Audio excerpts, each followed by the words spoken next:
I just want to thank everyone for joining us tonight.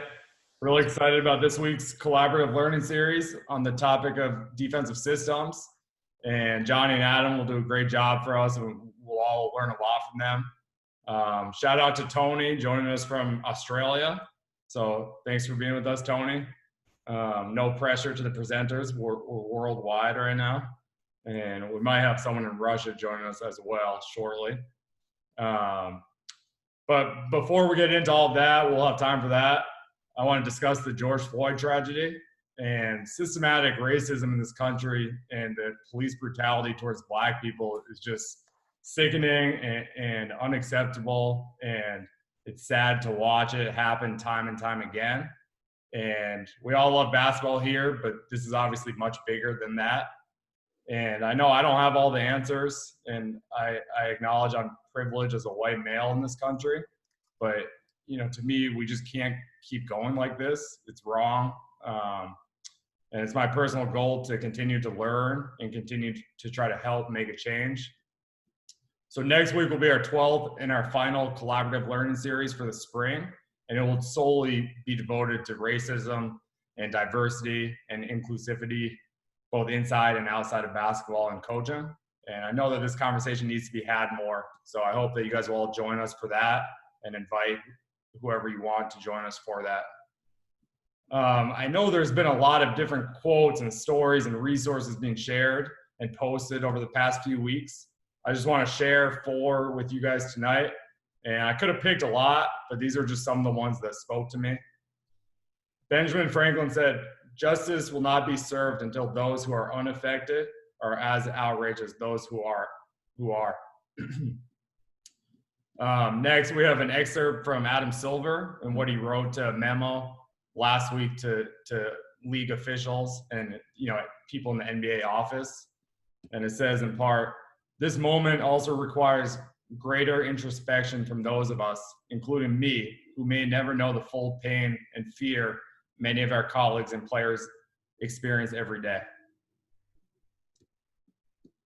Next, George W. Bush ended his statement. And if you haven't read his full statement, regardless of your political affiliation, I would suggest reading it. I thought it was very well done. And he ends his statement. He says, "This will require a consistent, courageous, and creative effort. We serve our neighbors best when we try to understand their experience. We love our neighbors as ourselves when we treat them as equals in both protection and compassion. There is a better way, the way of empathy and shared commitment and bold action, and a peace rooted in justice.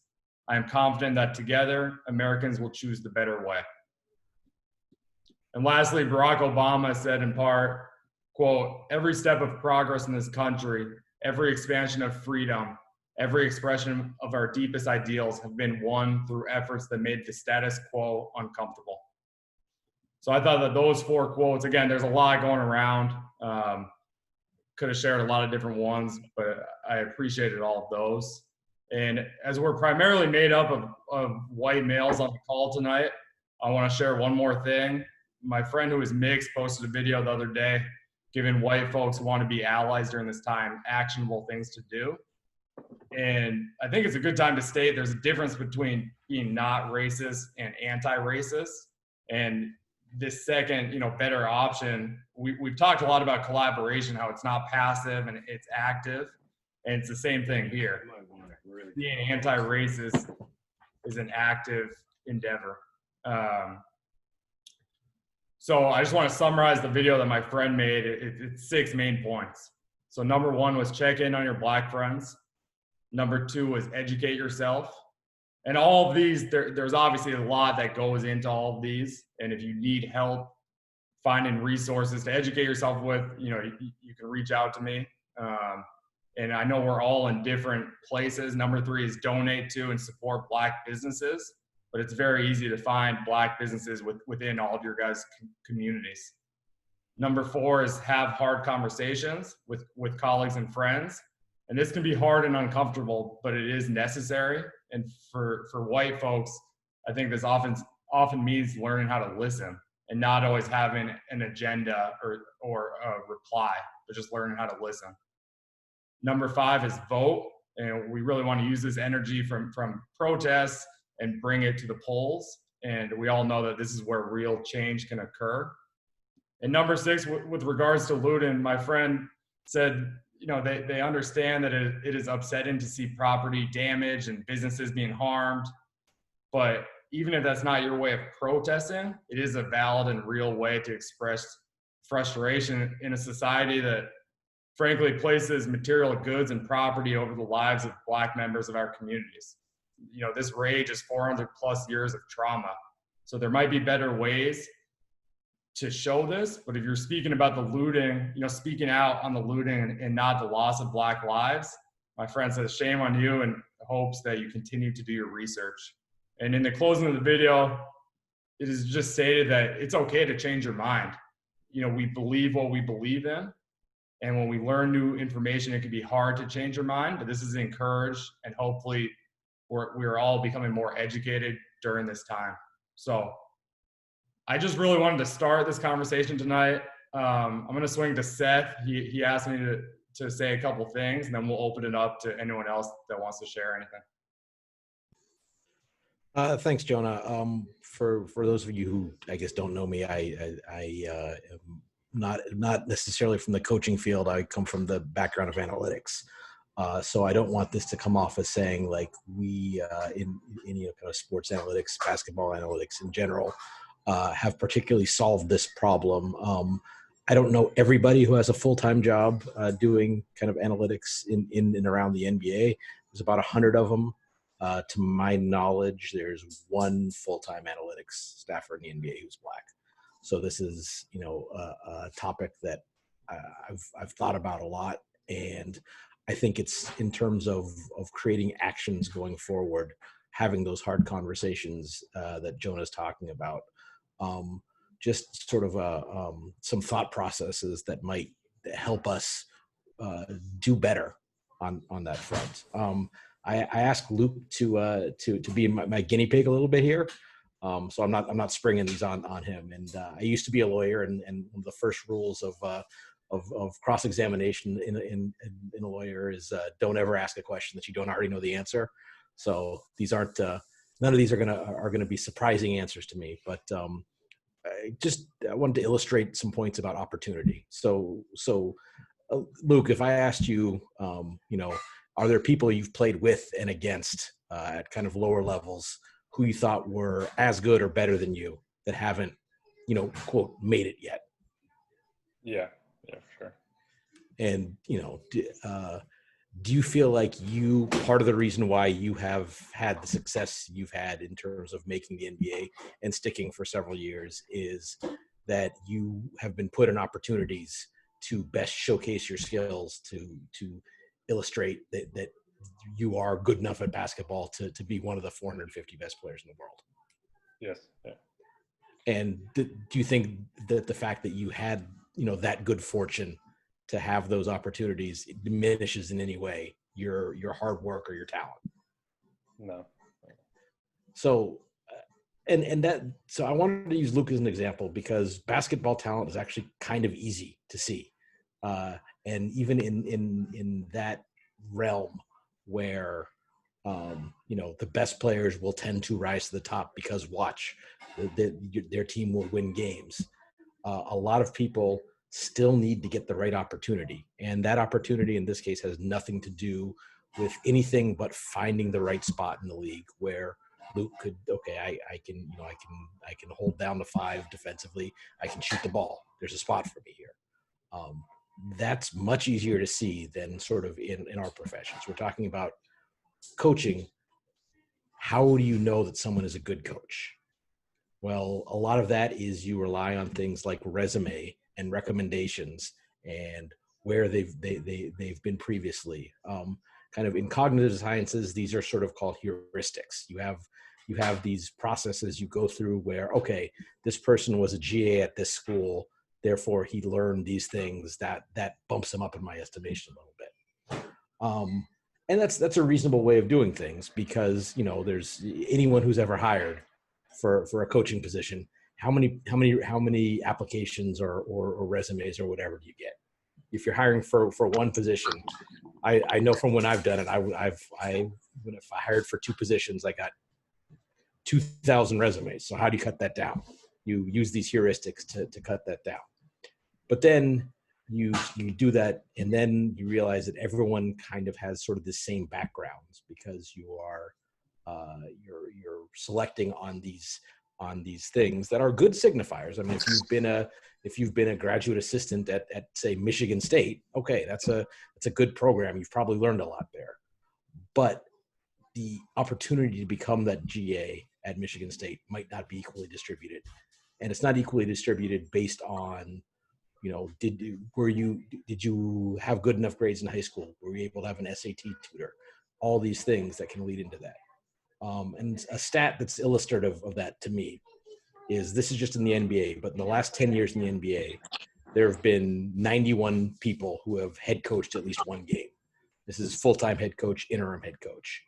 Of those 91, 31 have been black. So that's just over a third.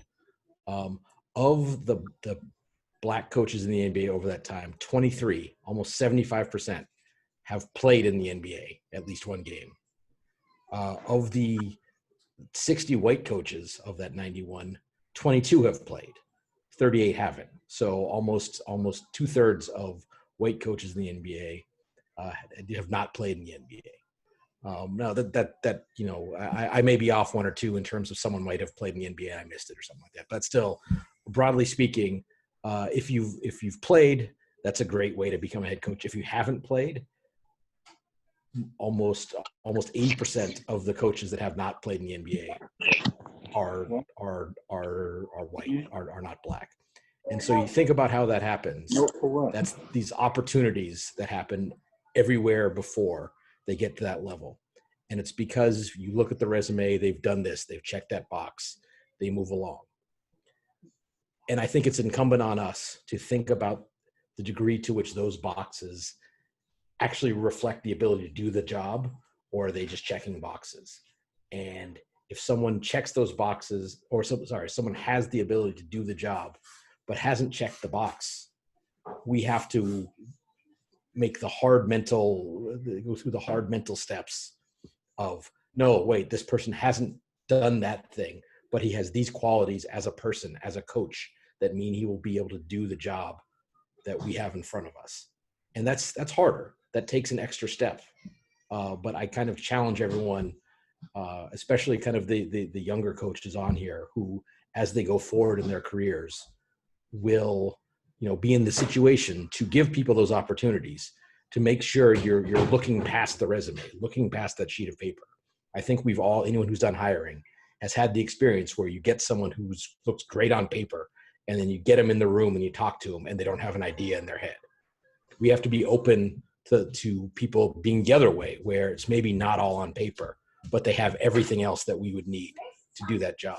And I think I want to challenge all of us to work a little harder to give those people the right opportunities. Not saying that, so it's not, we're not hiring lesser candidates. We're hiring differently qualified candidates who haven't had the same chances to show the abilities, but have those abilities. And if we look for them, we can find them. So that's what I wanted to say. And thanks, Jonah, for giving me the time to do so. No, very, very well articulated. I think it's a good point. We have some head coaches on this call with us, and we have others that will be head coaches in the next, few years. So I appreciate your comments. Just want to open it up now. If anyone else wants to chime in, no one has to, but just open floor for anyone that wants to talk or give suggestions or meaningful things that people can do. Hey, Seth. Oh, yeah. Go ahead, Joe. Go ahead, Joe. Oh, okay. Thanks, Tommy.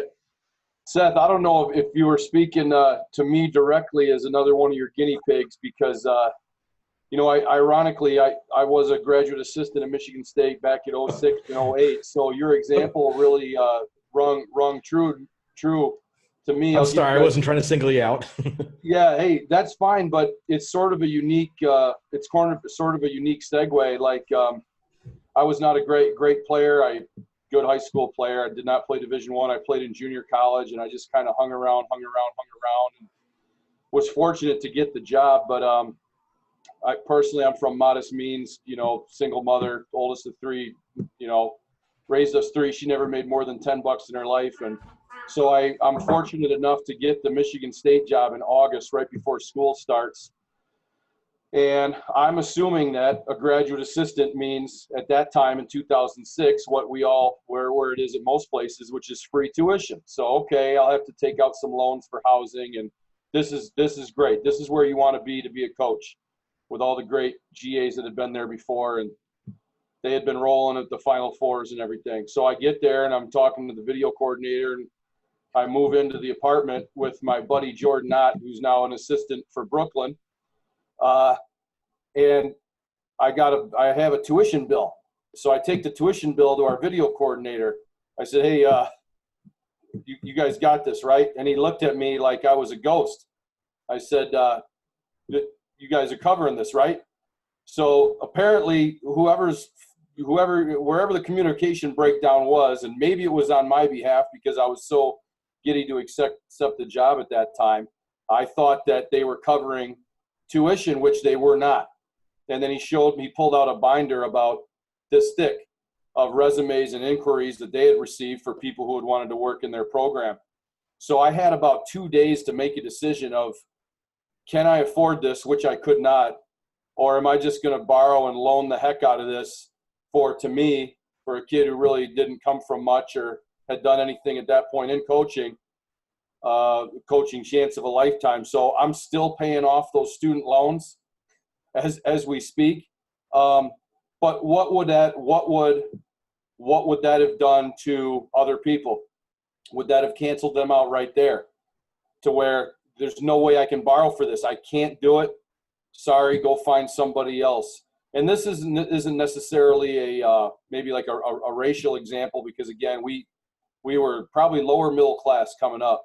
But I do understand what you're saying, Seth, and that if you can get into some of those programs, you know, it is an advantage. It is a little bit of a ticket to get a jump on your career in front of a lot of other people. And the managers were, you know, they're mostly white, and the GAs and the ops guys and the video guys were mostly white. And I'm hoping that what you mentioned, Seth, with outlining those statistics that are really telling and revealing that with what's been happening in the last week and a half, that we can finally make a shift and figure out a way to afford opportunities to people who are just as qualified, if not more so, in the future.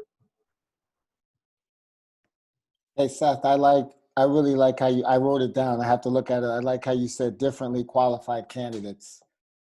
I think that's really the key. Like it sums up so much with it. And I mean, I don't want to get too deep into this because we're going to get into it next week, but just also from being in the room on both sides as one who's been going through the job process, trying to get hired, and then actually on the other end, hiring a lot. There's where we fail a lot too, just in the actual process of hiring. You know, I don't think enough work is put in. You know, into, you know, college, it's kind of standard. You make you make it to like the phone or Zoom interviews, and then you're brought to campus. Like there needs to be more deeper work put into it, I think. But what I was really highlighted by was what you said with differently qualified candidates. First time head coach, you're never prepared. I don't care how hard you work or what you're trying to do, you're never prepared. But what happens is that a lot of times people aren't given the opportunity to even fail. You know what I mean? Like, it sounds crazy to say that, but like, you know, that's a reality too. So I really appreciated how you stated that. And I'm actually going to keep that in my toolkit as I move through processes of hiring people with that in mind. So thanks for that. Sure. No, and again, just to reiterate, like these qualifications exist as a signifier of the ability to do the job. They cannot be the purpose. We saw it, like, you know, it's a different area, but we saw it with like the college admissions scandal last year, where, you know, everyone's trying to get a leg up. It's like, so we get these extracurriculars on a piece of paper and we get into better schools. And so then what happens is you're gaming those things. And then if you start to game it, then it's generally people with means. And I don't have to tell anyone on this call kind of how that breaks down. So it has to be about the ability to do the job, not the ability to check boxes. And those what Joe said, like that's he obviously learned a lot in that position, but there are people who learn a lot all kinds of different ways. So that's the point I just want to reiterate. And it's hard. It's hard in my field where, like the technical requirements can be pretty high, but at the same time, having a degree in computer science and being able to program, those are not coextensive things. And it's just, you have to figure out how to look for them. Anyone else want to add anything?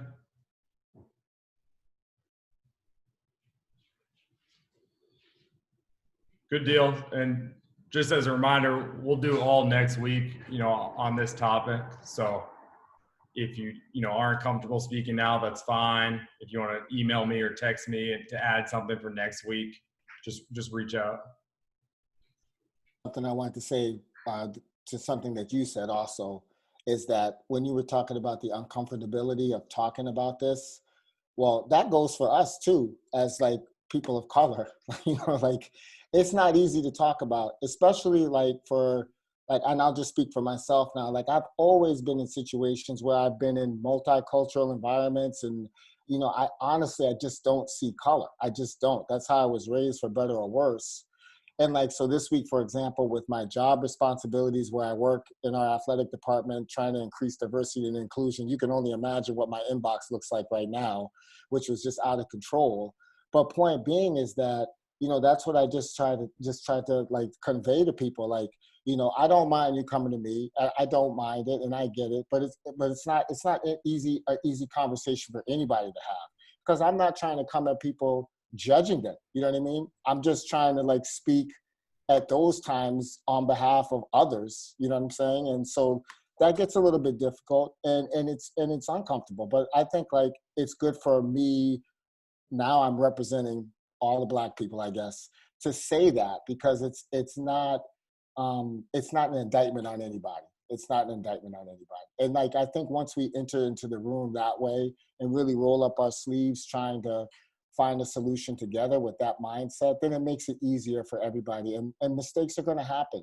We're focusing on race right now, but even today I drafted an email on the heels of the George Floyd stuff. I said, listen, this is the focus right now, but diversity, equity, and inclusion goes beyond race. You know what I mean? Like I said to you, Jonah, on the phone the other day, what's going to happen when we have a gay male coach in men's basketball? How's that going to look? You know what I mean? There's something to deal with. And other things along those lines that right now we're focused on George Floyd, but we just need to be better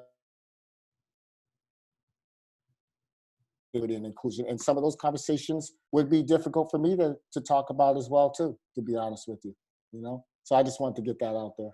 Yeah, no, that's good. And what we've talked about on the mental side, you got to get comfortable being uncomfortable. And it's the same in this area as well. So let's move forward. As always, I'd appreciate anyone's feedback after tonight, just to continue to improve these sessions. With regards to COVID-19, I hope everyone's continuing to stay safe and, pray for all the healthcare workers. And I know personally, it's easy to get sick and tired of social distancing and all of that.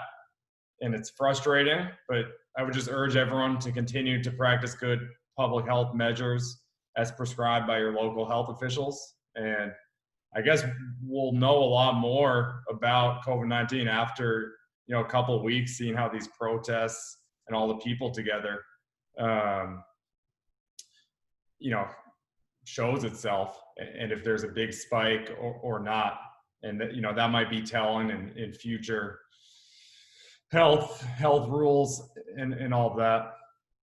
I know we have some new folks with us this week, so I want to give an explanation for the vision of Continuous Coaching Collaborative. And the name is where these three words intersect. we're all continuous learners. We're all coaches, and we are all at our best when we collaborate with others, whether that's with your team, with your coaches, or coaches from other staffs. And the goal of C3 is to increase the level of everyone participating with us in all three of these areas. So by being a continuous learner, by working on yourself as a coach, and with others cooperatively, you in turn will become the best coach possible that you can be. Thinking about this week's topic, defensive systems, there's obviously tons of schemes that can work and that don't work. Sometimes rules can impact which defense you play. You know, in the NBA, defensive three has really molded how teams try to play defense, and it makes playing zones and doing certain things harder. But the one constant that every good defense does is communicate. So that's where I always start with defense.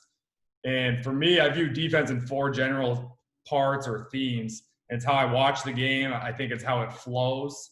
And it's going to sound simple, but number one is transition defense. Number two is individual defense. You know, this includes things like closeouts, one-on-one defense, one-on-one post defense.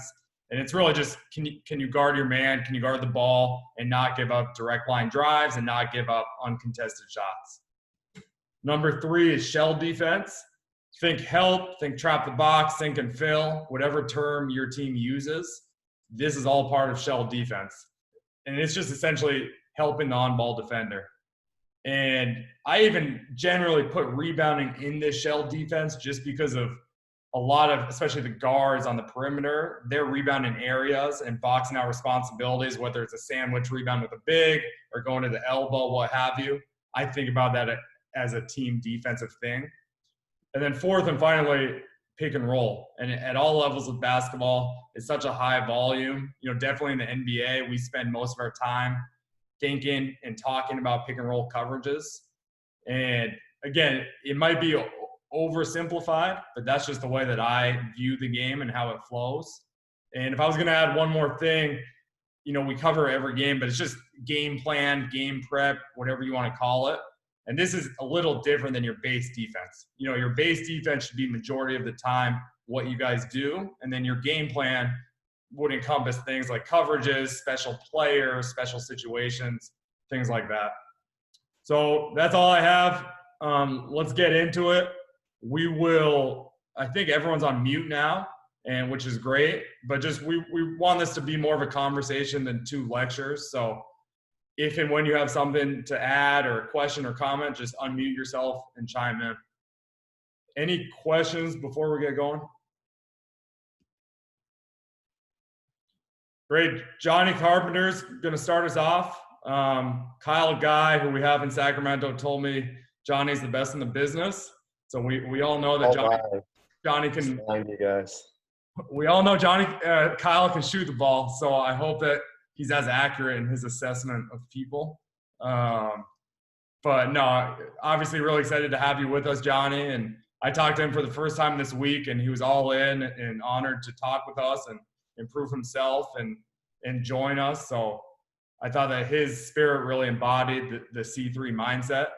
And obviously the pack line defense at Virginia, they've had a lot of publicity about it, and they've had a lot of success with it over the past few years. And I like the fact that Johnny spent some time in the NBA as well. It, you know, adds to his perspective. So thanks for being with us tonight, Johnny, and take it away. Awesome. Thanks for inviting me, Jonah. And first and foremost, thanks to, and nice to meet all you guys, but thanks to Tommy, Seth, Joe, Jonah, Luke. Thanks for your vulnerability. I mean, I know that's really hard to kind of talk about that stuff and open up, but it's so needed. I mean, this is why we do what we do, right? We're all in sports, but we have a platform and we need to stand on the right side of justice. So thanks for just demonstrating vulnerability and holding us accountable, and just some amazing ideas that I look forward to kind of implementing in my future experiences. But yeah, thanks so much for having me, guys. I started off as a student manager for Coach Bennett. I was more involved in sports in high school. And then when I got to UVA, I wanted to stay involved, and I thought wiping up sweat and rebounding, that was probably the big ticket to kind of work their way up into coaching. And over time, just started kind of getting that coaching bug. became a women's basketball GA the 13-14 season. So my first 4 years was a student manager under Coach Bent during his first 4 years at UVA. 1 year with our women's team. I went to Dallas Mavericks to become an assistant video coordinator, which is a crazy story in itself, just the power of kind of networking and things like that versus applying to standard jobs. Shout out to Coach Carlisle. One letter versus over 200 job applications, one random letter to him. So I owe him a ton. Never met him before until he responded to that note, which was really neat. And then came back the 15-16 season when there was just movement on the coaching carousel, just to kind of see. I was close with some of our guys like Malcolm and Anthony Gill and some of those guys, and I thought we could get to the Final Four, and then Syracuse shattered my dreams. I think I still have nightmares of Malachi Richardson's comeback, but it's been crazy to see how far the program's come from year one all the way up into what culminated first with that UMBC loss, amazing year, and losing to UMBC, and then the national championship. But I'm an open book. I've put together about a 10 to 15 minute video with slides, some graphics, some text, some clips from practice. I went all the way back to include some of the older footage from the early years to kind of show you guys that we still do the same things, and then along with some newer footage from recent seasons, along with game clips. And feel free anytime, stop me if I'm rambling or anything. You guys can play that music, and but any questions or anything, feel free.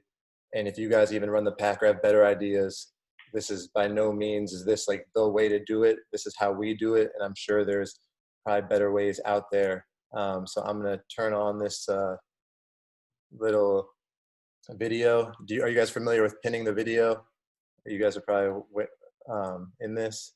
So I'm gonna put a video on my screen. So if you guys want to pin my screen, so you'll just go to my box in the top right corner. There's a little square with 3 white dots. If you want to click on that and then pin video, I think that should put me in the center. And then just remember to unpin it so that when my face comes back on, I'm not just scaring you guys. Yeah, pack line defense. So the pack line defense was first started by Dick Bennett. That's Coach Bennett's dad. So Dick Bennett has a really interesting story, and kind of how he came up with the defense was kind of what built him up into a phenomenal coach. And it started off with him starting at the high school level. And he was trying to figure out a way, this is pre-3-point line, right? And he's trying to figure out a way for his team. And he didn't have athletes. It was a non-athletic, but it was a hard playing group.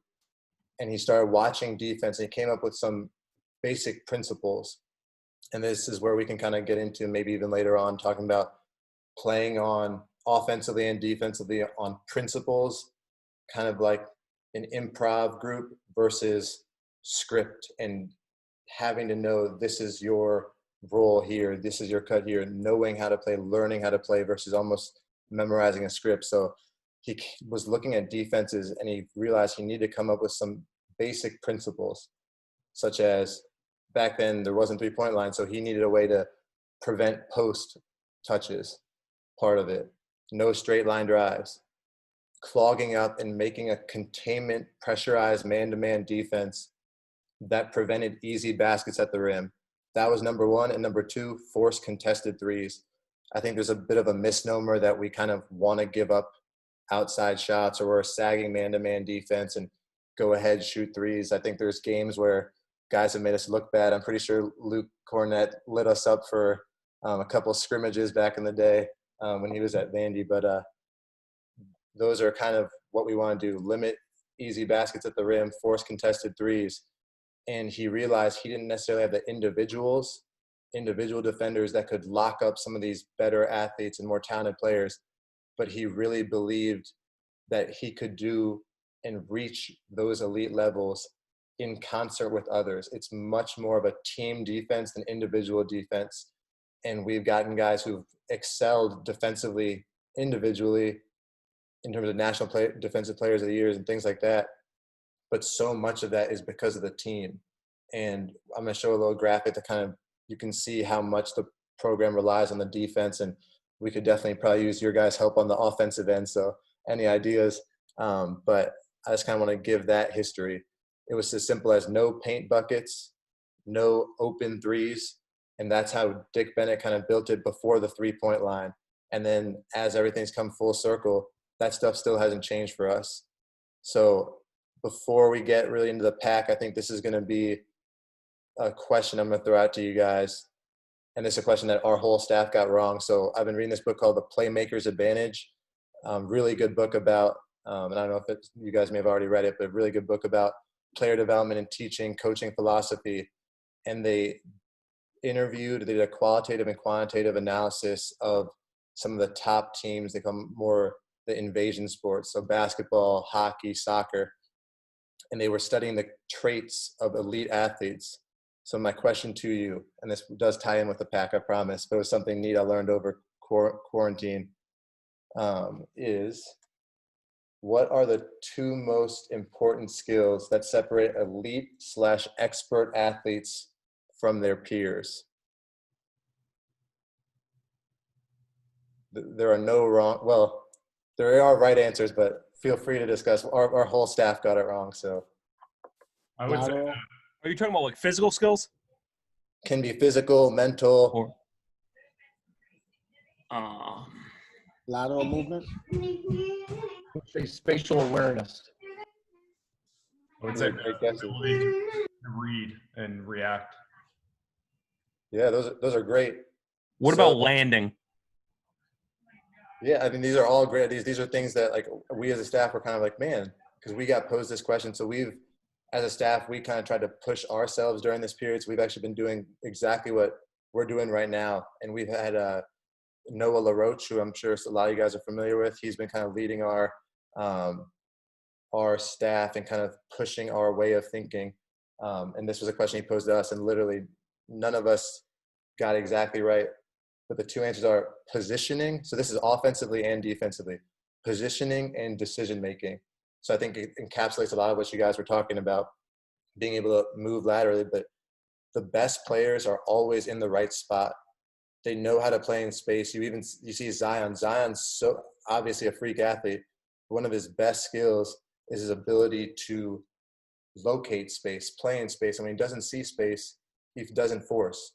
And I always think of soccer. I think of the scorers that we always say, man, they're in the right place at the right time. Well, that's an elite skill, being in the right position. Especially today, we're talking defensively. You're on ball, you're off ball positioning, you're constantly moving as the ball moves, and then decision making, reading the game around you. What are those cues? What are the cues that you can chunk when you see them happen, and kind of be able to anticipate more so than react? So the ability to kind of always be in the right spot, and then thinking the game well. I would not be a Coach Bennett staff member if I did not throw the pillars. So I have to throw these in there. You guys may have heard of them. These are our 5 pillars.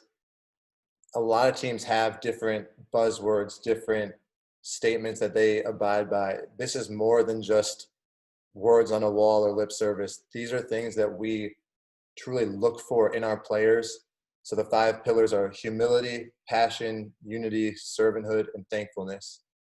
And they're biblically based principles, but regardless of where your beliefs are spiritually, these are 5 traits that kind of always come up when you talk about either the best leaders, the best players, the things that separate people from the rest. And this is something that we look for in all of our guys.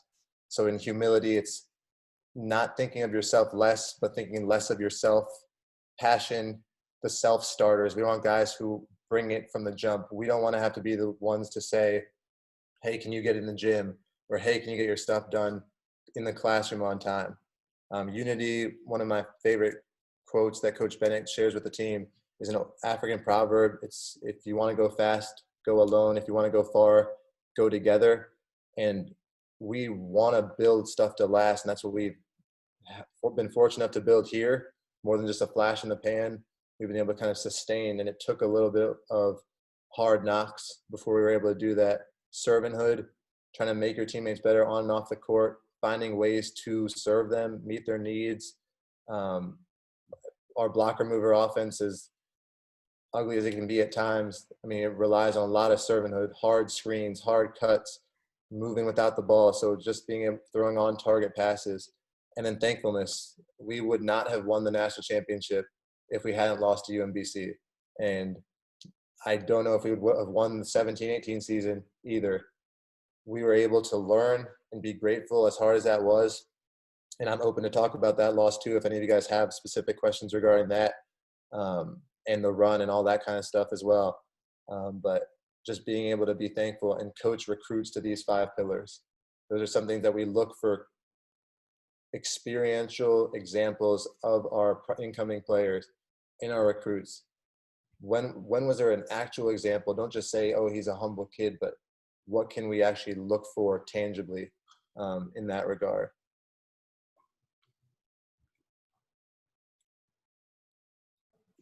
Okay, Coach, I got a question about your pillars if you got a second. For sure. Does that apply most of your time to your players in terms of their performance and recruiting, or does that spread and permeate throughout your program in terms of your staff, assistants, managers, in terms of evaluating them, giving feedback, promoting, hiring, and maybe it's sometimes letting people go? You know, do the pillars go past just the kids that you recruit? 110%. I think Coach Bennett looks for guys that embody all 5 pillars, and the pillars are literally everywhere around our facility. And most importantly, Coach does a great job of emphasizing, and when he sees examples of it on the court or off the court with our players, with our staff, with our managers. Like, if you ever want to see Coach Bennett mad, he's a calm, cool, collected guy. If you ever want to see him mad, have a player or a staff member say something's not polite to a manager or not in good behavior, whoa, you will see Coach Bennett turn all shades of red.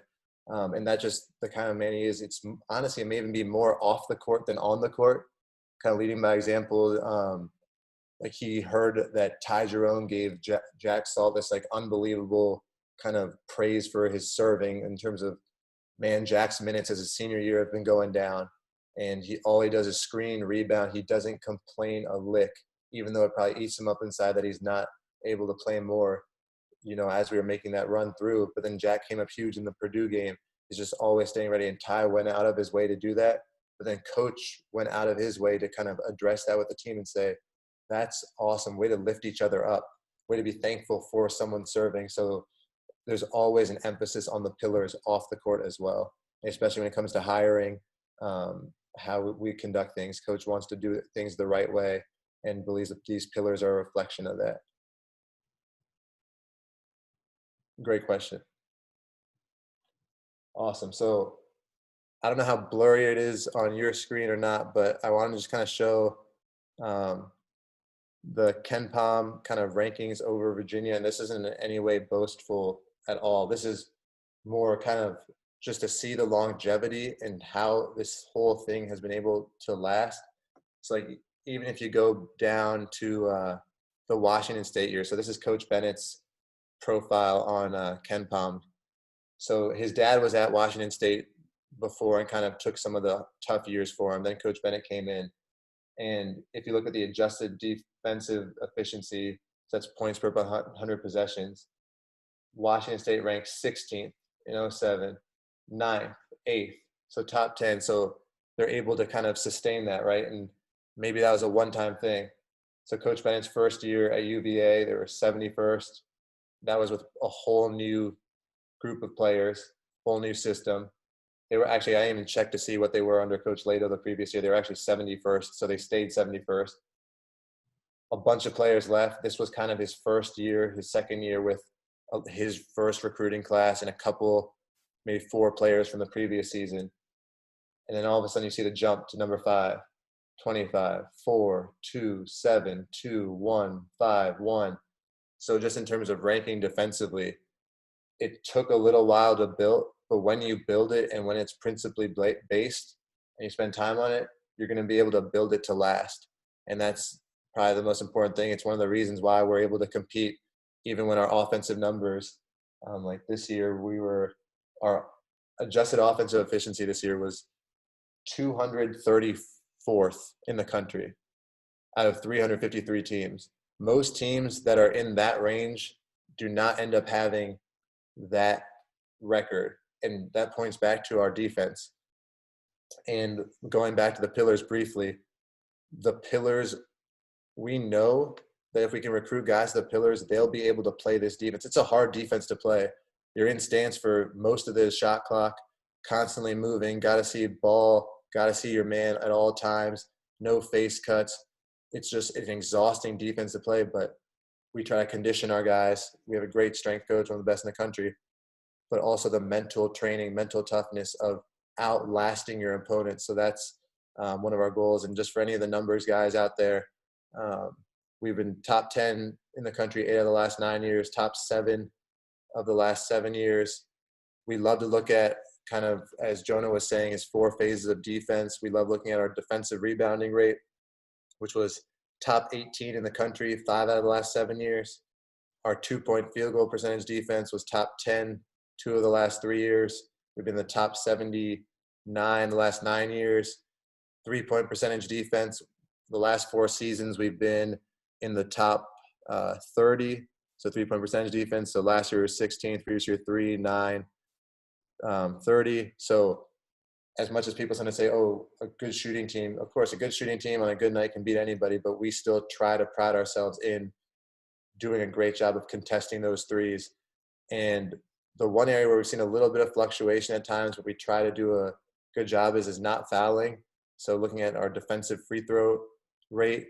So we've been top 75, 9 out of the last 11 years, but there's been a little bit of a fluctuation there. So 5th, 21st, 27th, 147, and that wasn't a great year for us. 94th, and that was an Elite 8 year. So those are just some of the stats we try to look at in terms of defensive rebounding, 2-point field goal percentage defense, and 3-point percentage field goal defense. Here's kind of an older graphic, and then I'll kind of show what the pack line looks like now. So this was like the old pack line, right? And it's about 17 feet in its arc. This is the no catch zone. The post box, we do not want any catches in there. So pickup point, it's a discussion that we've had for years. There were some seasons where we said, all right, heels on the 3-point line, we'll pressure. Or, hey, this is a great pickup point. But our defense changed when we had Kihei Clark pick up the ball. If it's off a miss, it's probably 3-quarter court. If it's on a make, he's picking it up pretty much at free throw line, opposite end, or full court. It changed everything with the defense. If you can have someone like that, and his first year, he was just a defensive beast. I think they called him like the mongoose or something was his nickname, just because he was just so aggressive on the ball. And then he just made sound decisions. He didn't need to be a great scorer for us, but he just made sound decisions and played unbelievable defense. So I think it varies based on your point guard's ability to guard, or if you have a wing defender that can hound guards that bring it up, I'd recommend doing that. That added another level of our defense. So it's basically 1 person's out, 4 people are within the pack, or at least have 1 foot in the pack, can't get stretched. So we flood hard, and we try to make sure we're never flat or level with our guy. It's always up the line. And we'll usually say halfway, but we go so far as in practice to emphasize be closer to the ball than you are to your man. Just overemphasizing that in practice, getting them to kind of understand what it means to be in true help position.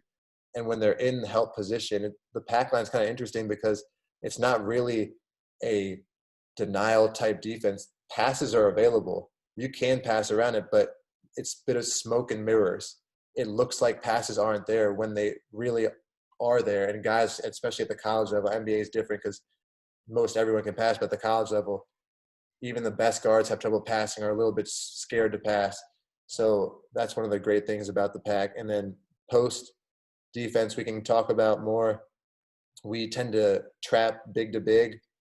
So anytime there's a post catch, we tend to trap big to big unless we trust our 5s or 4s, whoever caught it in the post, but we're known for trapping from the high side. So now here's kind of a little bit more of a visual for you guys. This Hey, is what the, Johnny, yep, quick question for you Sure. with regards to your ball pressure and your gap spot or gap integrity. So Mhm. like on those squads where you have some dogs on the ball, like they can really get up in it, do you make an adjustment with your gaps? Do you get off more off the ball just because they're better? Or is it just like, you just leave it status quo and just let guys just get comfortable and take over, let them just play through some stuff? Honestly, with Kihei, we kind of let guys just stay in their normal spot. We've experimented at times with, hey, if you're really hounding the ball, hound it but force it to one side of the floor, and then we'll deny that wing just because it makes them not initiate their offense. It takes a little bit of time on their clock, so that could be almost like a call. We haven't done that for a few years, but I know that's something we experimented with. But I think it's something where, depending on your personnel, like Kihei was an unbelievable on-ball defender, but I guess this is being recorded, so I don't mean to say anything about Kyle Guy's defense, but Jonah can probably attest to Kyle Guy's defense. I could chime in for you if you want me to. He could shoot the ball real well, right? Right, Jonah? Yeah. No comment. So I think it's a little bit personnel based, not to have a cop-out answer by any means, but when we have some of our more athletic lineups, absolutely we'll say, hey, you guys can cover more ground. You guys are a bit longer. You guys can play in those gaps, in those passing lanes a bit more. But for some of our other guys, it's just, hey, maintain your positioning. Don't gamble. Coach Bennett's big on not gambling, not trying to run through the passing lane unless you're sure you're going to get it. So more safe and then outlast, bend don't but don't break. The pack lines are very much a bend but don't break type of defense. So this is what it looks like now. As you can see on the previous slide, we've actually gotten rid of this kind of lower line because coach realized that coach realized that he doesn't want guys drifting that far below into these areas, just trying to keep 1 foot here. Because when guys started getting down into this area, the first maybe 7 years of the program, guys were sinking so much that it wasn't shrinking up the floor. We're just trying to take up and congest the floor. So if you end up having guys down here, instead of having 1 foot right up here, then you will end up creating more space for the offense to kind of exploit. So that's that. And then here's some clips kind of from the Oregon game. They're not great clips of our defense, but they kind of show how congested the paint can be.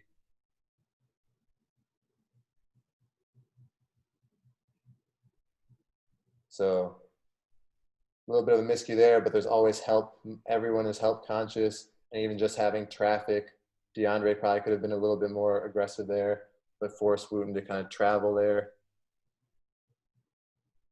Right here, I think it's good even seeing this as not even great clips of our defense, but like Ty Jerome should have been higher in the gap right here. Kieh's in a pretty good spot. Kyle should have been over more. Kieh could probably plug the elbow right there. But they're still, even when they're not in the right position, they're still trying to shrink up the floor more than they normally would. And then having a rim protector like Mamadi was just awesome for us. So here's a clip from the Final Four against Auburn, where you'll kind of see a mix of different things from ball screen defense to moving off the ball. So Kihei kind of picking the ball up, Mamadi active hands on the catch. On to off, Mamadi's jumping into the gap. There's no way screen happening here at the top. Kihei's always going over the top. Coach Bennett always teaches try to follow most screens, don't shortcut unless you have to or you can on the weak side, but preferably not. Mamadi being alert to help on that screen just in case. Mamadi having the alertness to get back for a ball screen, leveling it here because there's help built in on the backside. Coach Bennett's big about kind of using the other, not necessarily taggers or MIGs as some people say, but using the other people on the floor to shrink and kind of help with the ball screen defense. Here, Mamadi kind of probably stayed too long. Ty's getting ready to help there. Mamadi close out with high hands early, just having the early high hands. That guy definitely could have shot that ball, but he was afraid to because he saw Mamadi's length. And then the teams start getting kind of later into the shot clock. Here, Mamadi's hard hedging. This ball screen. And then kind of just active rotations here. Ty and Kihei switch. DeAndre hold in on the roll for Mamadi to get Mamadi get back. Kyle's there, and they're back in. And then we kind of force a great way to start the Final Four, right? Just with a good shot clock violation. Hey, Johnny, can I ask you a quick question? For sure. I know, Jonah, I would imagine the NBA, no two closeouts are the same now, right? Because it's personnel, the three-point line. So it's probably hard to have a strict rules regarding closeouts in the NBA other than, take away the three, this is personnel. Do you guys have, when you do your closeouts, you practice your closeouts, can you just describe what your teaching points are with that, whether it's, spots on the floor or and this would be, an average player, not a great shooter or not a non-shooter, but just a normal closeout? For sure. And I think I have some slides and film that'll probably illustrate it better. But yeah, closeouts is interesting. If you listen to so many different podcasts, though, it's crazy. There's all different studies that seem to suggest different things. There's some that say close out with one hand high, one towards the passing lane. There's some that say just run your man off the line. Oh, you can't close out with high hands. Coach Bennett believes that if you can at least overemphasize the two-hand closeout, and we'll get into it later, but sitting tall. So it's kind of a lot of it has to do with the decision-making aspect of proper positioning before the closeout, and then the reading of all right, now the pass is going, and he wants you to try to be there air time. So it's more of like a second baseman trying to steal third, right? Their quick run step, chop your feet, sink your butt down, high hands, and then be able to slide at least 2 or 3 slides each way, which we'll be able to get into in a little bit. I think it's probably one of the next couple sections. Here we're coming with a post trap. Here they fed with their 4-man, so we always go 4 to 5 or 5 to 4, big to big, right? We go on the dribble here. In this case, DeAndre gets graded on this, so he's got probably an A+ closeout, 2 high hands. Mamadi doesn't really have high hands on this one, so he would probably get a minus mark for his closeout, for his post-trap defense. Here, Kihei, because the post feeder cut through and DeAndre had to go trap, Kihei's denying this first pass. Kyle's responsibility is to protect the rim. Ty's kind of zoning up here at the nail hole. And then we rotate out of that. So then Mamadi there throws up his hands. They're communicating here. As Jonah was saying, it's so important to communicate. And then Ty, so DeAndre was National Player of the Year. Ty actually had more steals than DeAndre. And it was all out of reading the game. His positioning defensively was so good. He'd bait teams into these passes. He's able to come up with that. Hey, Johnny, on that last clip, can you rewind that last clip? For sure. You were saying the kid, I can't say the kid, I don't want to butcher his name, the kid guarding the ball. You were grading him. You weren't giving him credit for having the hands up on the closeout, but are you so see how that kid still has the live dribble? Like you would still want the hands up on the closeout there, or would you, like if he picks up the dribble, then have the hands up? You know what I mean? Yeah, for sure. Great question. So in this case, when that trap comes, we want Mamadi to kind of make himself as wide and as kind of big as possible. So DeAndre here is just showing him length. And even though his dribble's still alive, because DeAndre is kind of preventing him from going this way, Mamadi's job is to basically just slide a little bit wider, do something similar to what DeAndre is doing to kind of force him to get the ball out. In a later slide, we'll see it's basically anytime there's a post touch, we kind of treat it almost as like panic mode, desperation mode, get the ball out of the post versus some of these players when we need to trap. And boy, did we need to trap versus this 16 seed. Look at this, 30-19. So they came out firing against us. But even right here, when DeAndre comes, Mamadi could probably raise both of his hands up. And for sure, when he picks it up, absolutely same type of mentality with that. A great Do you question. have a call? Do you have a call for that? Because like, you know, like maybe he's so engaged in watching the ball, not like he knows the double's coming, but like, is there a call and that signifies like, okay, time to get your hands up, or just he just needs to know? He needs to know that when DeAndre's there on the trap to have his hands up, just to kind of make it tough for them to pass out or dribble. And he shouldn't get beat if he makes him, because that guy's first intention is going to be retreat. Okay. Wait if he sees two people coming at him. Yep. One awesome thing Coach Bennett does that I think helped change a lot of how much stuff was sinking in and resonating with our guys is something he did in practice and in games. He basically assigned. So in practice, it would be an assistant coach, and then it would sometimes be a support staff person who would then have to respond, who could then speak to the assistant coach, who could then speak to the player because of, we all know those great NCAA rules. But each player basically had someone responsible for them per possession. So if there was a breakdown, they're getting quick feedback. And then the same thing within the games, the three assistant coaches and Coach Bennett, like Coach will give them very specific things to watch. So there's a coach who's watching when we're whether we're trapping or if we're choking the post, when that call is on, whichever call it may be. Sometimes it's on the dribble, sometimes it's on the catch, sometimes we'll throw a fake trap at him. That coach is quickly seeing, and he's looking for high hands for both guys, making sure they don't split the trap or get beat baseline on the trap. So those are kind of how we grade the post trap. But I think that was huge for our guys to actually get quick feedback, and it's quick applicable feedback more than anything. It's not even waiting a day. It's literally that possession helped our guys improve a lot. Johnny, I got a question. You know, you keep saying grading the post feeds. Are you actually assigning a grade? Yeah, so after each game, honestly, we realized we were kind of doing too much. We were trying to track so many different things that we realized, one, it was super time consuming, but we weren't using the data from it. But when it comes to post traps, because say versus Gardner Webb, we probably had 20 or maybe 20 or 30 post traps. We wanted to kind of give a grade for our guys in terms of, hey, out of your 30 post traps, hey, Jack Salt, you were in 19 of them.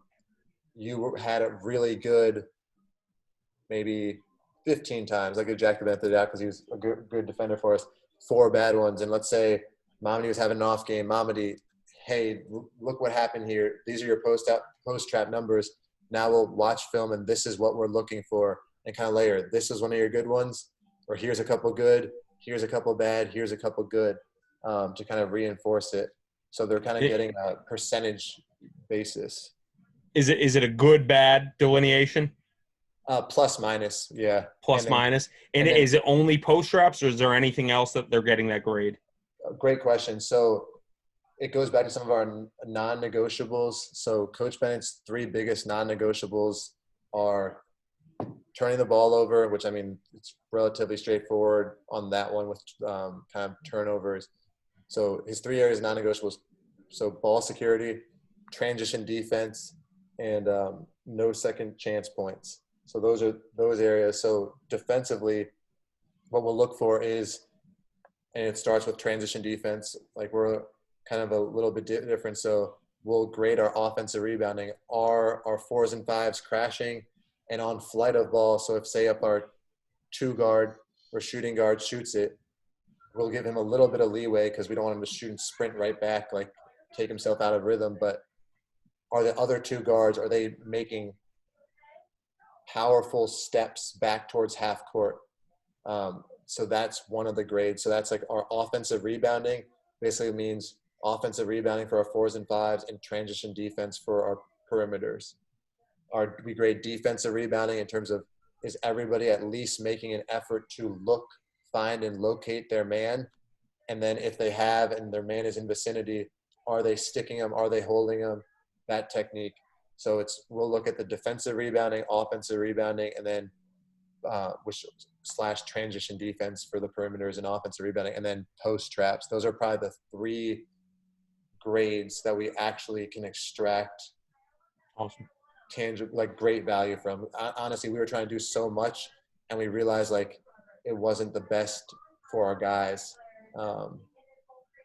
or for our staff too. Awesome. Thank you. For sure. So here's Mamadi kind of anticipating, making sure he's stride for stride. We always teach so this is Doolittle, I believe, from Oklahoma. If he's on a track, if he's in lane 5, Mamadi is on his outside hip. So Mamadi would be in lane 5.5 or lane 6. That was an analogy that helped Mamadi a lot, because he was having trouble kind of understanding what we really want him to do. But he's there early, anticipating, bounce back. DeAndre, quick tag high. He sees 24 passing cue, 2 hands on the ball, ready to go, and he's already there on the catch with high hands to disrupt the shooter. It's kind of a bad clip, I realized, because DeAndre about broke his ankle here trying to whoop. But post trap there. Kihei is taking away that first pass. Kyle's a bit late to this rotation here. Ty's protecting the rim. Ty's probably too low. Ty should probably be right here by Ducey. He's trying to make sure they don't just go right over the top. But then this is the great part of scrambling back out, and Ty takes one step towards 0 and just baits the enemy into making that pass. So it's one way for us to kind of generate turnovers, even though we kind of play a little bit slower style play. The ABCs of the pack, the very basic aspect of it is if there's 3 words that you can take away from these slides, I put them in orange: back, pack, rebound. So the first phase, transition defense. We try to make our opponents play versus set defense no matter what. It's a non-negotiable. Even in 5-on-0, when that shot is up, they have to be getting back. And if they're not, it's either on the line or they'll have some sort of an individual punishment of jumping, just put something to just reinforce getting back. And it was interesting. Coach actually this year, any of you guys have familiarity with like the band, like the school band? Have you guys seen those wooden percussion instruments that they use, those like kind of sticks or the drums? He actually had those kind of like when the last 10 seconds of a fight in a UFC or boxing, they'll kind of slap those sticks, and that kind of signifies, all right, last 10 seconds fight. We'll actually have managers in practice hit those to kind of remind our guys, make sure you're getting back in transition. When you're getting back in transition, the guards got to make sure that they're running back. We've sometimes, even against UNC, when they've got really great teams, or Auburn, we had to make an adjustment where we said, hey, we're not even crashing, all 5 back, because they were so freaking quick down the court. And if we can take them out of their comfort zone and just make them feel uncomfortable, that's so much of the game. So that was big for us. You can either go tandem. We try to flood ball side, and then if we experiment this year with more tandem in transition, no baseline, no paint touch, and then rebound. 5 guys, gang rebounding is what we call it. No second chance points. So that goes back to some of the non-negotiables. Closeouts. I try to put some of the Coach Bennett isms and kind of what we teach our guys and in orange, most importantly, so that the slides don't seem too overwhelming. But kind of here's the closeout technique: affecting the shot and then anticipating the drive after the shot. And also before that, it's anticipating the pass, making sure you're in the right position so that, and I think there was a really good coaching clinic that Dick Bennett actually did with the NABC. And it's something that we as a staff have gotten more. We probably used to be more about, hey, if you're in the gap, make sure you're stunting and then closing out. Shooters are too good. The balls move too quickly. You have to be in the right position, and it's one movement in your closeout. It's recover or just leave. That's what Coach Bennett will sometimes say, recover or leave. It's not step in and then out. It's just one motion to your closeout so that you're anticipating. And the cues of that are one hard dribble, and if the guard puts a second hand on the ball, or if you can tell as that guard is, instead of hand going down to dribble, hand is going up to pass, that's when you're leaving and you just trust that the help's built in behind. He teaches run.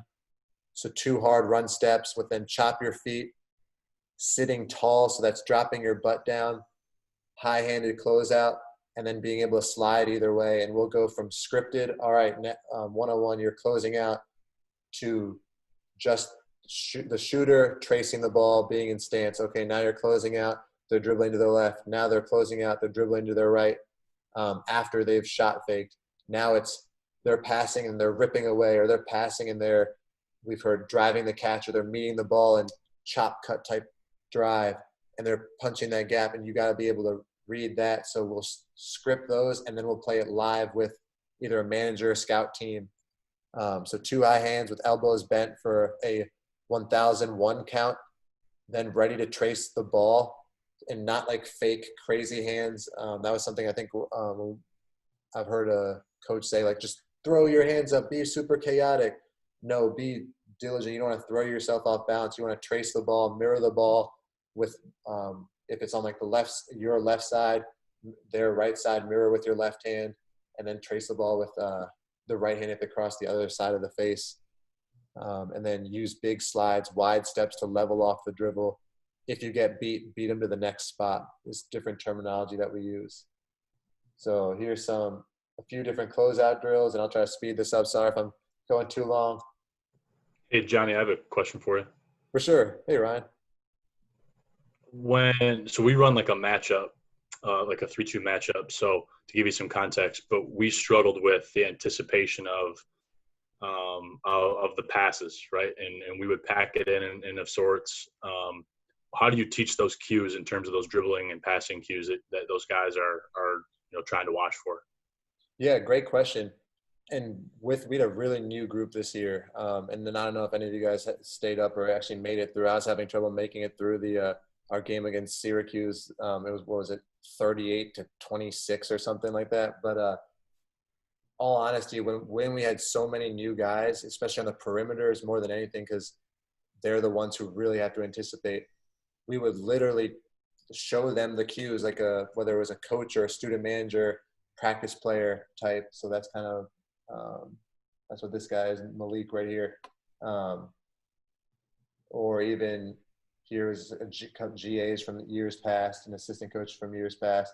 Like, we're teaching literally a breakdown drill of, this is what we mean. If they put 2 hands on the ball, if they take a step there, that's a cue that you're looking for, and just trying to make them aware of it. And so, I mean, we realize that we don't even communicate as well as we can. We've been trying to clean it up because we just assume that they know what that means. We're like, oh, anticipate the pass.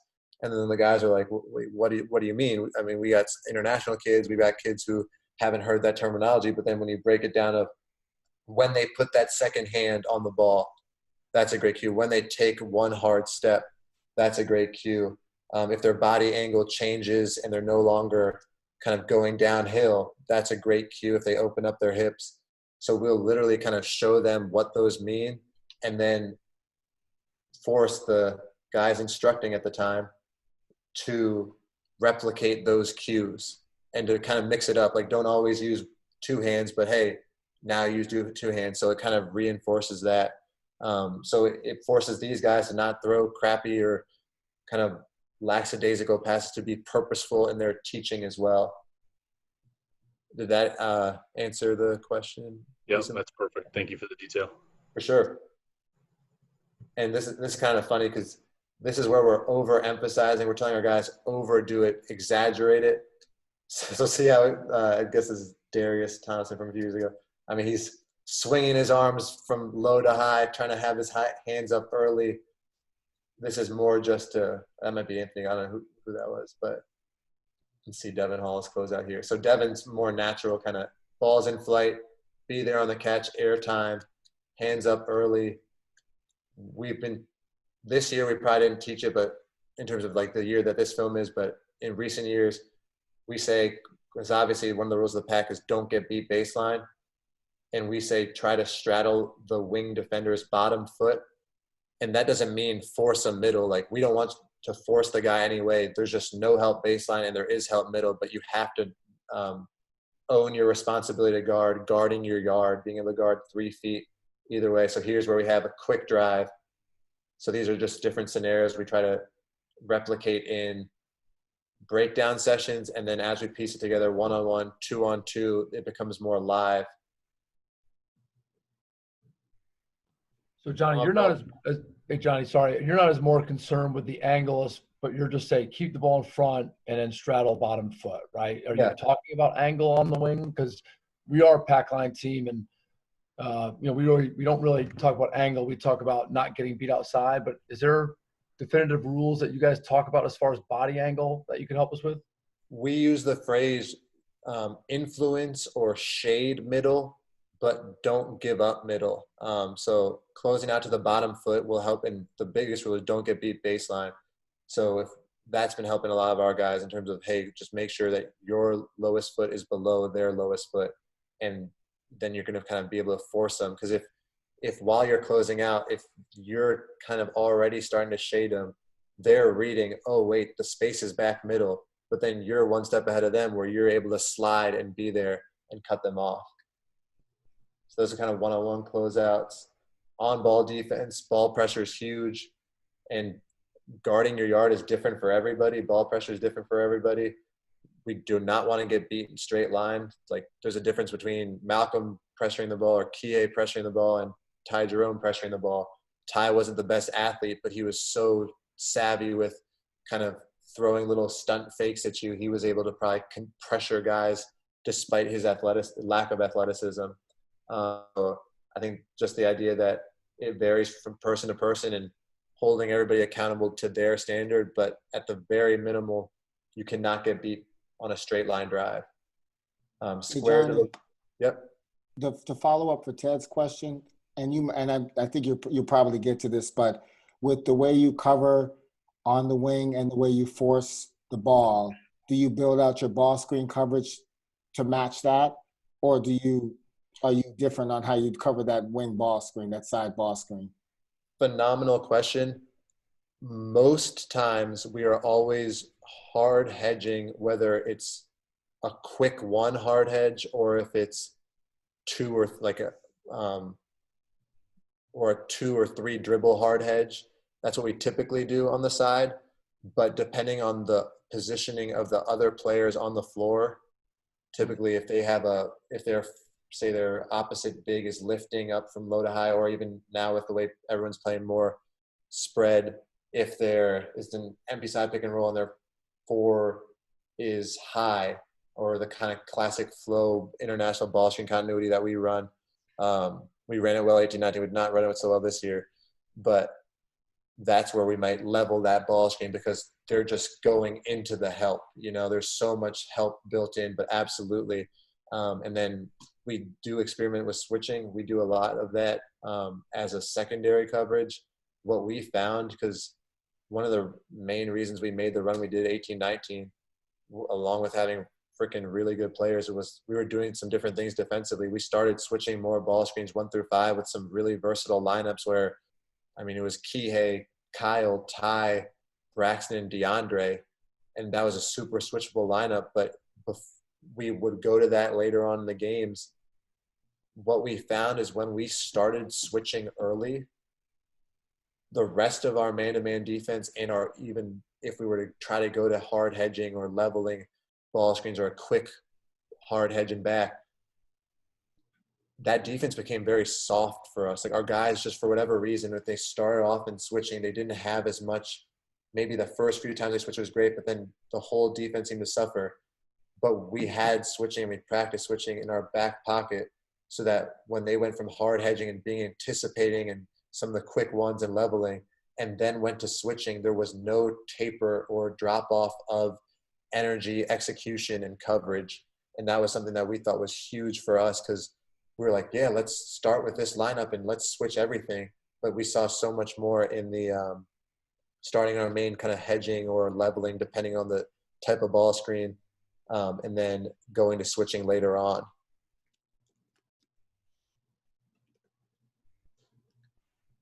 So some basic drills, and this is still every day. And part of the reason we've been so successful is I bet we probably do a 60-40 split, 60% defense, 40% offense.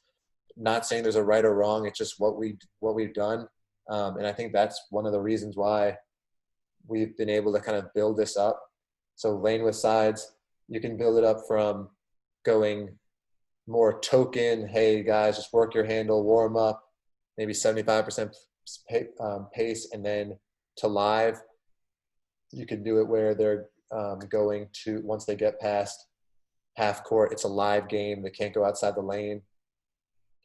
We call this driving lines. So you have everybody going to their right, and it's basically one-on-one, and you can put this year and recently we've been putting like a coach right here kind of being gap help, and it's basically one-on-one. And this is a great way for guys to kind of develop the skills to guard. And we've been challenging guys more this year, where in years past we had London Parantes, Devin Hall, 2 guards, 2 bigs here, and Darren Atkins and Anthony Gill. Recently, we've been switching up matchups during the year so that, hey, it was actually interesting. Kyle was guarding Kihei Clark, who's so quick. Kihei is so quick that Kyle was kind of staying in front of Kihei, but wasn't sticking his man with physicality. He was more almost like tap dancing, when he was trying to stay in front of Kihei. So to match his physicality, we had to kind of have him guard Ty Jerome or DeAndre, and then, hey, Ty, you're guarding Kihei, and kind of switch up different matchups. Or, hey, put your 7-footer on a 2-guard. Expand, especially in the summer. Those are the best times to expand guys' quickness. One-on-one closeout. Here's Malcolm back in the day to live. So this is versus each other. Kind of anticipating. So he doesn't move. He doesn't take a step in. He's just leaving. And there's some of the cues that you can see.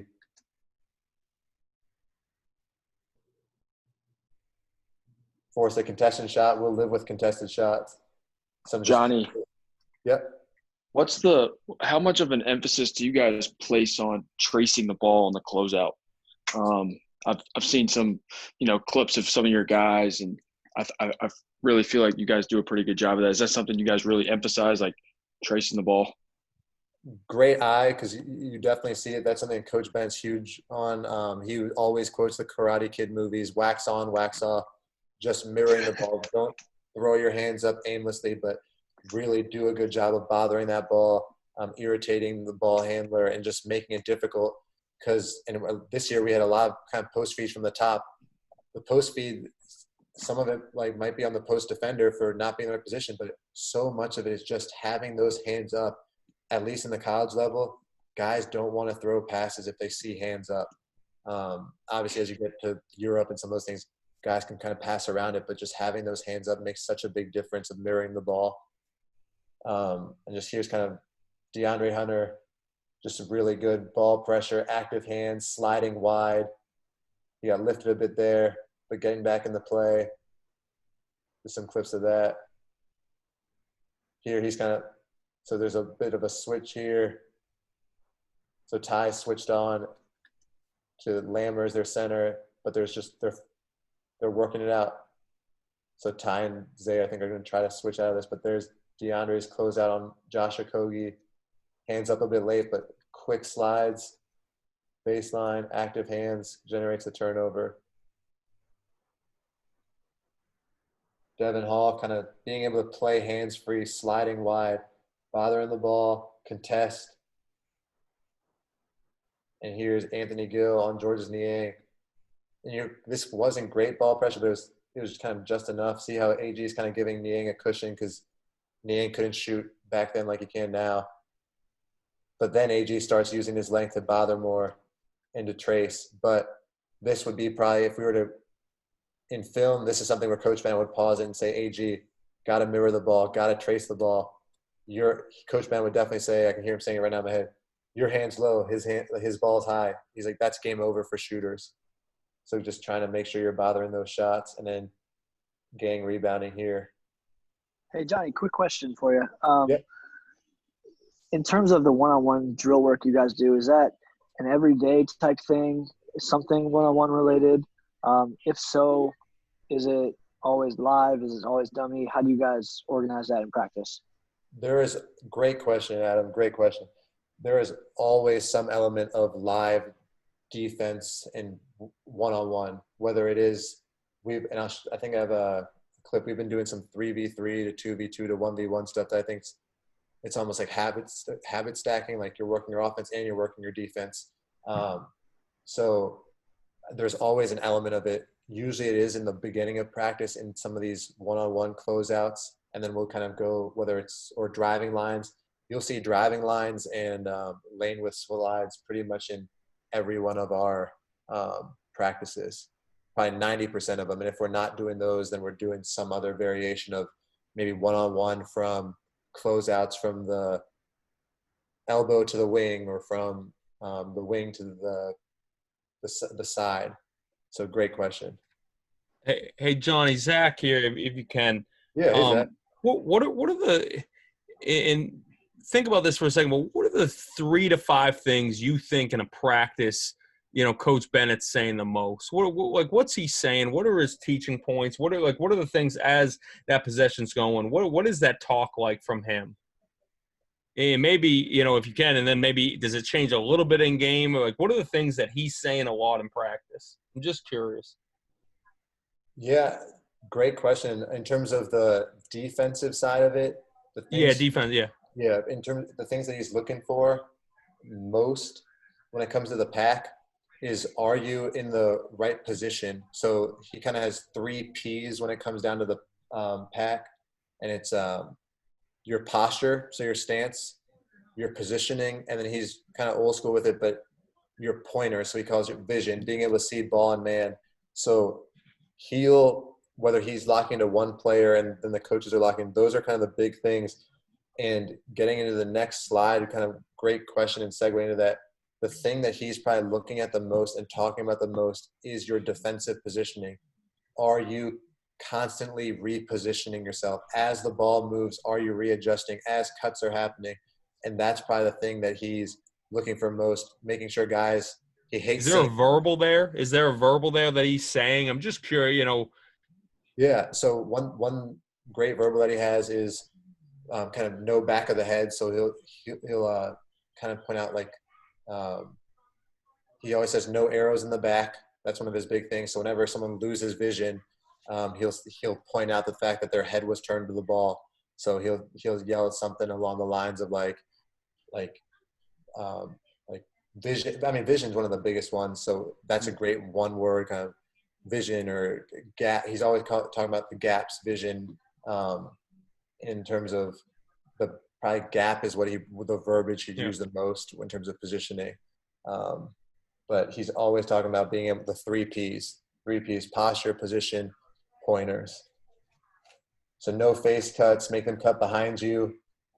On to off, how quick are you from on the ball to off the ball and vice versa, off to on? How great is your anticipation? That's probably one of the hardest things to teach in the pack that he spends a lot of time on. Here's a kind of a 2-on-2 little energizer we do to warm up. So the ball starts in Justin Anderson's hands. As he's passing, AG's closing out. Malcolm's in the gap. And back. And back. And then we'll go all the way down the court with that. And constantly repositioning. So as Isaiah's sometimes getting close to Justin's getting farther away, AG's still in help and is closing out.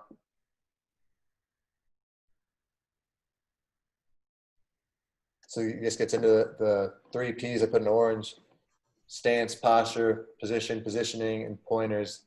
Fighting for your vision. Are you ball conscious and man conscious? And one of his probably a trait that he looks for in not only his players but also in people on his staff, guys that he admires he loves people who anticipate more than reacting. So even if it's like an opponent scout, like, is there something that like you are watching in practice and then, hey, that's giving us trouble, and then pulling those clips up or things like that are examples of, are you anticipating, or if you're more into ops side of things, are you anticipating a problem down the road and kind of being able to bring it to his attention and things like that, versus reacting. The recovery, leaving, just recovering. I think that's one of the biggest things of the past 3 seasons. One motion, be in the right position, and then just be able to recover. If you stunt and then recover, it's too slow. You'll get killed. Johnny, this is Seth. Question for you. Yeah. Hey, Seth. You're talking about the quickness of going from on to off ball. What is there like a cue? I was trying to figure out if there was like a first movement, like in that you call that the energizer drill they were doing, like a first movement that the on when the guys when your man passes the ball, if there's like a cue he has to for what your first movement is off that or whatever that is. The first probably visual is probably the rise of the pass. As you see him passing, you want to be in the right spot while that ball's still in flight. And the same thing as your gap defender, as he sees the rise of the pass, it's very similar to, we kind of link all these three phases together. So the rise of the pass, the rise of the shot for an offensive rebound, rise of the pass if you're in the gap, and then rise of the pass, the ball's in flight airtime on a post feed. So it's all sort of the same. Before the ball is left, you just got to trust, and you just leave, you just recover, you get to that next spot, and your teammates will fill in behind. It was actually interesting. I didn't get to see or keep the video, but Coach Sanchez, who's at UNC Charlotte, and talk about someone who's done an amazing job in his first 2 years there, implementing the pack, and how much they went from one of the worst teams before he got there. They didn't have a ton of talent his first year. In his second year, they made a huge jump in CUSA.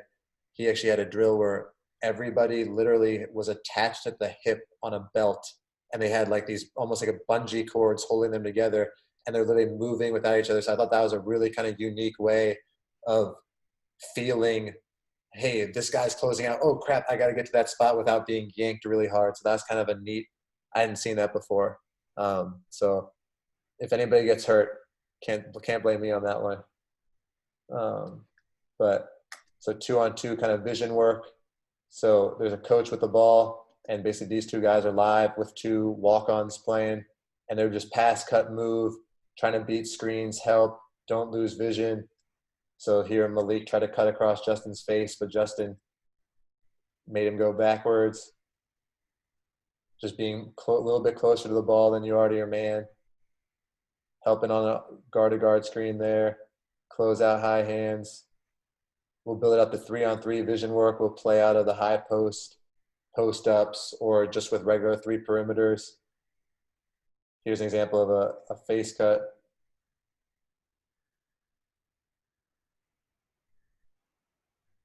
See here, Malcolm probably would have gotten dinged by this coach who was watching Malcolm. Hey, where was your high hands on the catch? And maybe he got him up late, but that's still not good enough.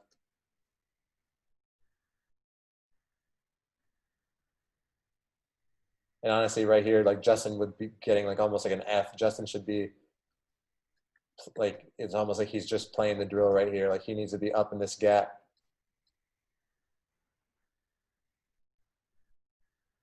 And then having the coach punch and just being alert to the ball, maintaining vision, box out, solid box out, rebound, ends the play. We do this thing called the fake game to work on discipline in your stance, tracing the ball. So the guards and the bigs, you can do just guards from closeout positions. You can do just bigs from post-ups. But the responsibility of the offense is to over-exaggerate the fakes and try to get the defense to lift, and the defense just has to fight all the natural tendencies to get lifted and fire up their inhibitor functions to stay down, stay disciplined, and contest those shots. So we call that fake game. So if there is a breakdown in a game where someone's lifted, immediately we just say fake game as a verbal that will show them in film.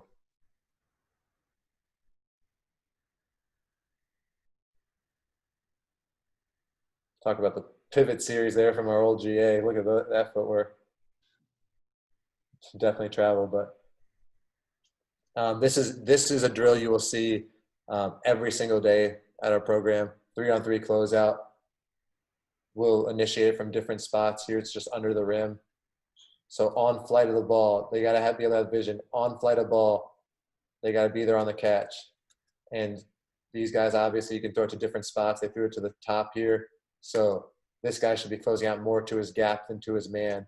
This guy did a pretty good job closing out to his gap. and then being flooded, seeing both. Are they seeing both? High hands. See, Darius is kind of overemphasizing, as we saw earlier, and then he gets lifted here a bit, recovers. Devin does a better job of just leaving. There's no stunt. There's no anything like that. AG probably didn't need to stunt there. If you do stunt, make sure it's only when your man's beat, and that'll come with time. But we try not to have any type of stunting in that regard.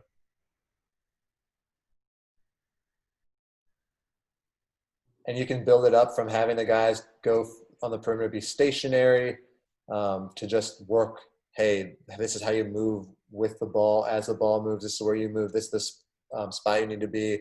Coach loves yelling freeze, and then just where are you? Are you in the right spot? Are you not in the right spot? What does the right spot look like? And instead of showing them the right spot, let them answer. Like, let them figure out what the right spot is. And if they're in the right spot, hey, are you in the right spot? See if they have the confidence to say yes, or if they say no and they are in the right spot, you can kind of joke around with them a bit. So coach loves getting the guys involved in that regard. And then you can turn it more live, like pass, cut, and move, drive, kick. So just you can build it up however you want.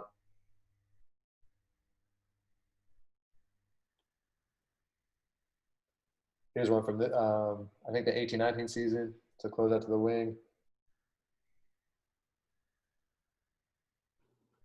So Jack saw it here, probably would have gotten dinged. I think his back was really bothering him because he's lumbering a bit, but that's a three-point shooting big. His hands up. We'll live with that shot, but too much room and rhythm is something Coach Bennett would probably say on that. Great box out by DeAndre here. Balls out to the wing. Ties in his gap. So Ty's, this awesome thing about Ty is someone who's a high processor mentally. Already starting to leave, and he just sees that one dribble, that ball slinging back in the offensive player's right hand, and he's already leaving. He probably shouldn't have gambled there. Jack's getting to the gap. Dre's now in the gap. And straight line drive there by Kihei on Ty.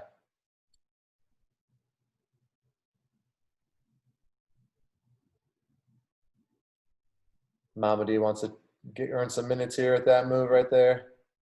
Straight line drive. So that's a ding on Marco.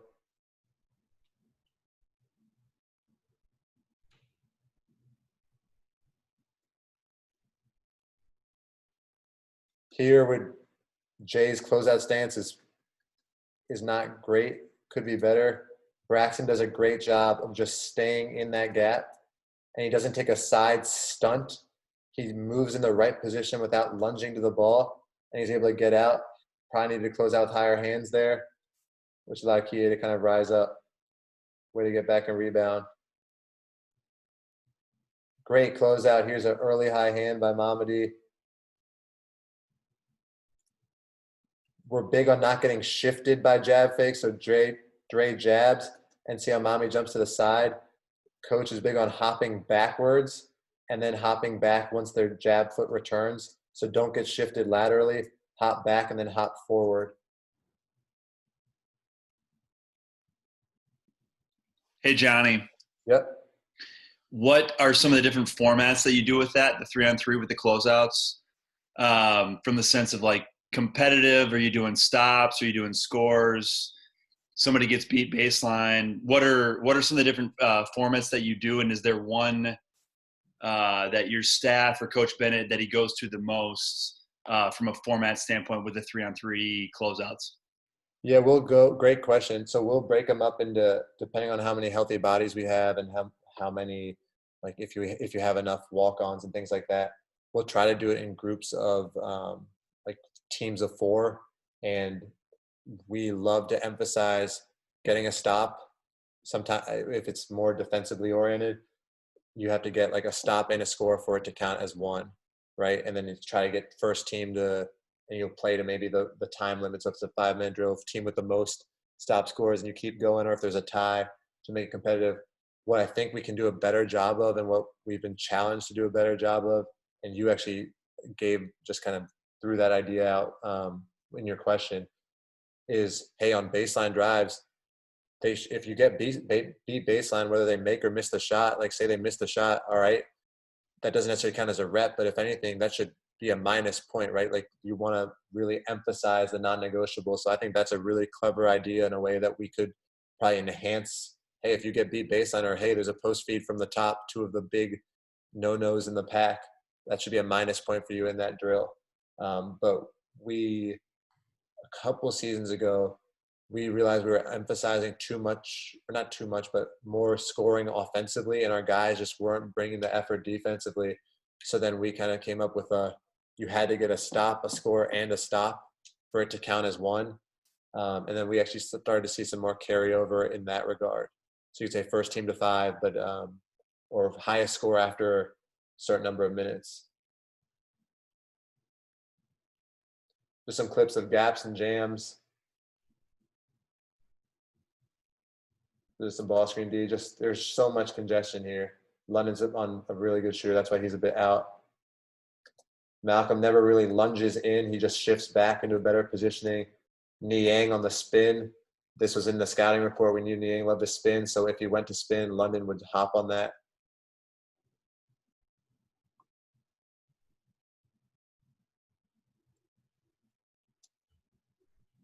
So here, ball's thrown to Niang. The drive. Zay was probably too far stretched initially. He hops into the right positioning. And then he's literally just driving straight into 2 defenders. The floor is just so congested. There's nowhere for him to go. Post defense, no feeds from the top. We like to kind of 3-quarter and then 3-quarter deny. And then as the ball is in flight from the side, we'll slide behind to be a wall on wheels. Our 2 coverages are we either choke the post or trap the post. Choke the post means we dig with the guard. And then trap the post will bring always high side. We've seen some teams, in I think Virginia Tech a couple of years ago, and some NBA teams like to do the kind of bottom side guard trap from the post. And so we'll mix up the calls between having the choke on the post on or trapping the post. When the ball is in the post, treat it like a defensive disaster. Do everything you can to get it out of the post. So here's what. Johnny. Yep.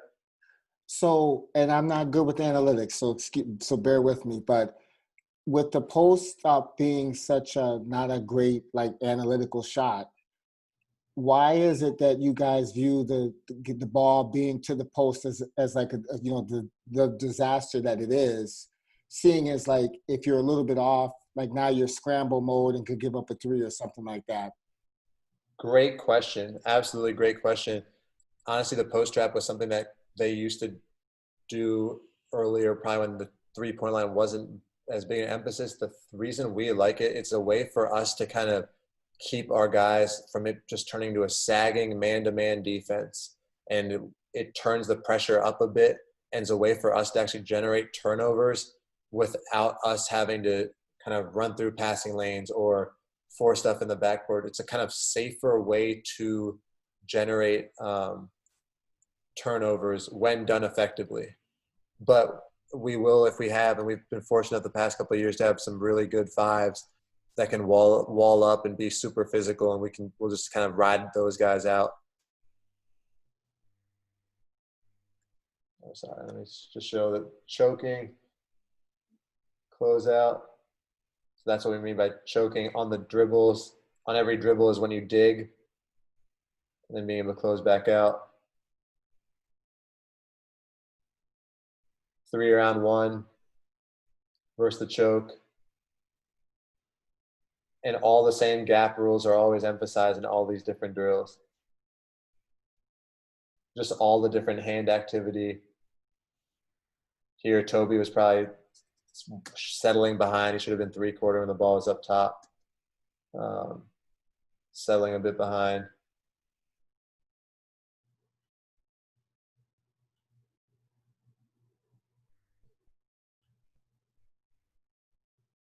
Basic.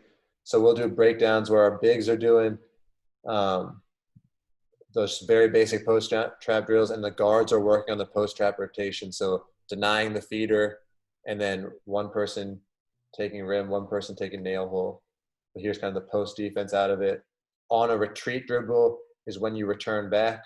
So make sure you're recovering with alertness, length, and communicating to try to find your guy. Ball's in, AG's there on the catch. So that's another type of cue. So when we're talking about the rise of the pass, there AG is seeing Coach Sanchez throw that pass, similar to a shot going up, being able to get ready for the rebound. So here's our guards, kind of working through a post trap drill. Just are they in the right spot? You don't even need someone trapping the post. So these are just kind of the breakdown build-up drills. And then we go 5-on-5. We can go 4-on-4 or 5-on-5 out of it. And these are back when we had kind of bigger, more athletic guys, and they're shrinking up the court. This guy's a heck of a player, Mark Vershaw, heck of a passer. So Mariel was able to get a hand on that ball. So right here, so just the vision. So Anthony Gill, right? Let's watch him right here. What's he seeing? The ball's thrown to Matt Thomas. London's using high hands. AG is already left his man because he's anticipating that ball going in. Retreat dribble, he's running back, and then Malcolm's rotating back out of it. And that's the pass we want to give up. If there was a pass for us to give up, it would be that cross-court pass over length, and we're able to try to get a turnover off of it. Question for you on that one. Yep. So he's on the post guy. You're 3/4, but then Anthony is also coming in, and he's not trapping off from the baseline. He's trapping from the top. Correct. So, yep. Go ahead. No, it's it just seems like there's if you're already 3/4, it seems like there's almost a shorter way to go for him to just like come to the box, and then the guy tries to spin. He's spinning into his chest for a charge or something. No, that's a great observation. Absolutely. The way we've been teaching it, and I think Mariel is playing the 4, so he's more of a perimeter guy. Ironically, he ended up transferring to Iowa State and then started getting buckets. But for our guys, like right now, like as that ball's in flight, we just want Mariel here just so that he doesn't get sealed up the lane line. But that's actually a great point. I actually like the way you saw that. It's a really, really good observation. Coach, Johnny, can I ask a question? For sure. The weak side guard dropping down on the last clip. Mm-hmm. Is the teaching point for him to stay? So right here, he's sort of on the inside of him here. Are you teaching that to stay inside, or is he just supposed to stay on the top side and maybe get an arm across and discourage that pass so he doesn't get sealed in if the ball gets skipped? Like, what is his job? Stay top side or back side on the help down? Since Deontay Burton is such a physical beast, and this is one of the ways guys or teams try to beat the pack, so Oklahoma actually tried to do it to us as well, is they'll keep one guy low and post him up hard. Like usually they're a really powerful guy like Burton. So Devin's job is to make sure Burton does not get this ball. And these guys have a job and responsibility to bother Niang from throwing this pass. So Devin's fighting. I mean, Devin probably, let's be real, probably fouled him here. Maybe Burton pulled him there. But Devin has to try to protect the rim, which in this case means your responsibility is here. But it's a little bit malleable in that, hey, make sure you can get out to a closeout if need be. London, you're you're denying this pass here. Malcolm, you're patrolling the nail hole and kind of zoning up and looking to see who's coming through here. Malcolm actually fell asleep, right? But there was a really good closeout there. A great question. He's trying to be kind of right head under rim, maybe a little bit more towards the charts or in line with the rim, ideally, and then kind of definitely protect the rim, number one priority, but be able to recover if need be. Thank you. Yeah, great question. So Bryce Johnson was someone we literally had to make sure their airtime, his jump hooks were so quick. So different rules for different guys. Some guys will go on the dribble, some guys in the air. And here, because he could just bound over AG, So AJ had one hand high, Isaiah has two, and there's a bit of a breakdown here because back of the head, right? Devin's back of the head's to the ball. He lost vision, so he didn't see that trap. But thankfully, Malcolm saw it coming and was able to run right through that pass. And we ended up getting as close to a transition bucket as you can get with us, right? Off-ball screens, and I promise I'll speed this up, but strong side screens, lock and trail, weak side screens, lock and trail. We do allow shortcut or shooting the gap if necessary, but lock and trail, and there will be help. The cutter's defender is to get into the body of the cutter, be physical with them, give them one way to go. Don't let them reject a screen. Do not let them dictate you. You dictate to where they need to go. And try not to be a screen magnet. We'll run them through. Part of their conditioning and strength training is actually running along curved patterns. So they'll go through that to work on beating screens. And then the screener's defender, contact show, communication is a must. So there's always the help. The bigs are helping, guards are forcing one way.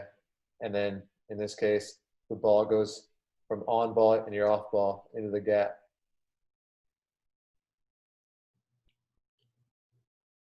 Johnny, do you guys talk about if you go back to that clip, it's evident the point guard is stunting off. A lot of NBA teams will talk about like the meeting of three or six hands. I know those are two things I've heard of. Do you guys talk about that at all, or it's just you're lock and trail, the big is a contact show, and point guard you're stunting off? Honest, I loved what you said. I think I definitely steal that. The six hands. We want our point guards to be able to jump from on the ball to off the ball. And in this drill setting, it looks really freaking good like this. And I can tell you this, that we probably didn't emphasize that as much this year, but it's definitely one of our biggest things that we need to make sure we're doing is guards on the ball to off the ball. Where's the cues? So he's probably reacting to that. Like he should try to anticipate it and then be there on the catch, but that's great.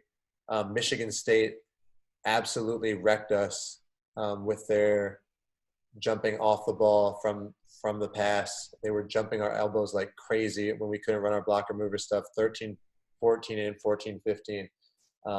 So if you can get guys to do that well, it'll mess up your offense and it will help your defense a ton. Johnny, this is Matt again. Can I ask another question about that? And the pause that you have right when this kid is stepping in the gap is something that I'm having trouble with one kid. Bang right there. There's a kid on my team that I always have to get on him about, like, not swiping at the ball for this particular situation right here. Because when he's in help and the ball is coming towards him, not even his positioning, but just, and I don't know if you guys do a specific teaching point, but like his balance on this play right here is bad. So just that movement right there of just sticking his hand out in that gap to discourage this play right here. When the guard throws it to the guy that he was guarding, our whole defense breaks down just right there. Yeah. When he does that right there, and it seems like he's the only one. Like, I don't know what it is about him, but that play right there, when that ball gets thrown back to this guy with the red jersey right there, our whole defense breaks down.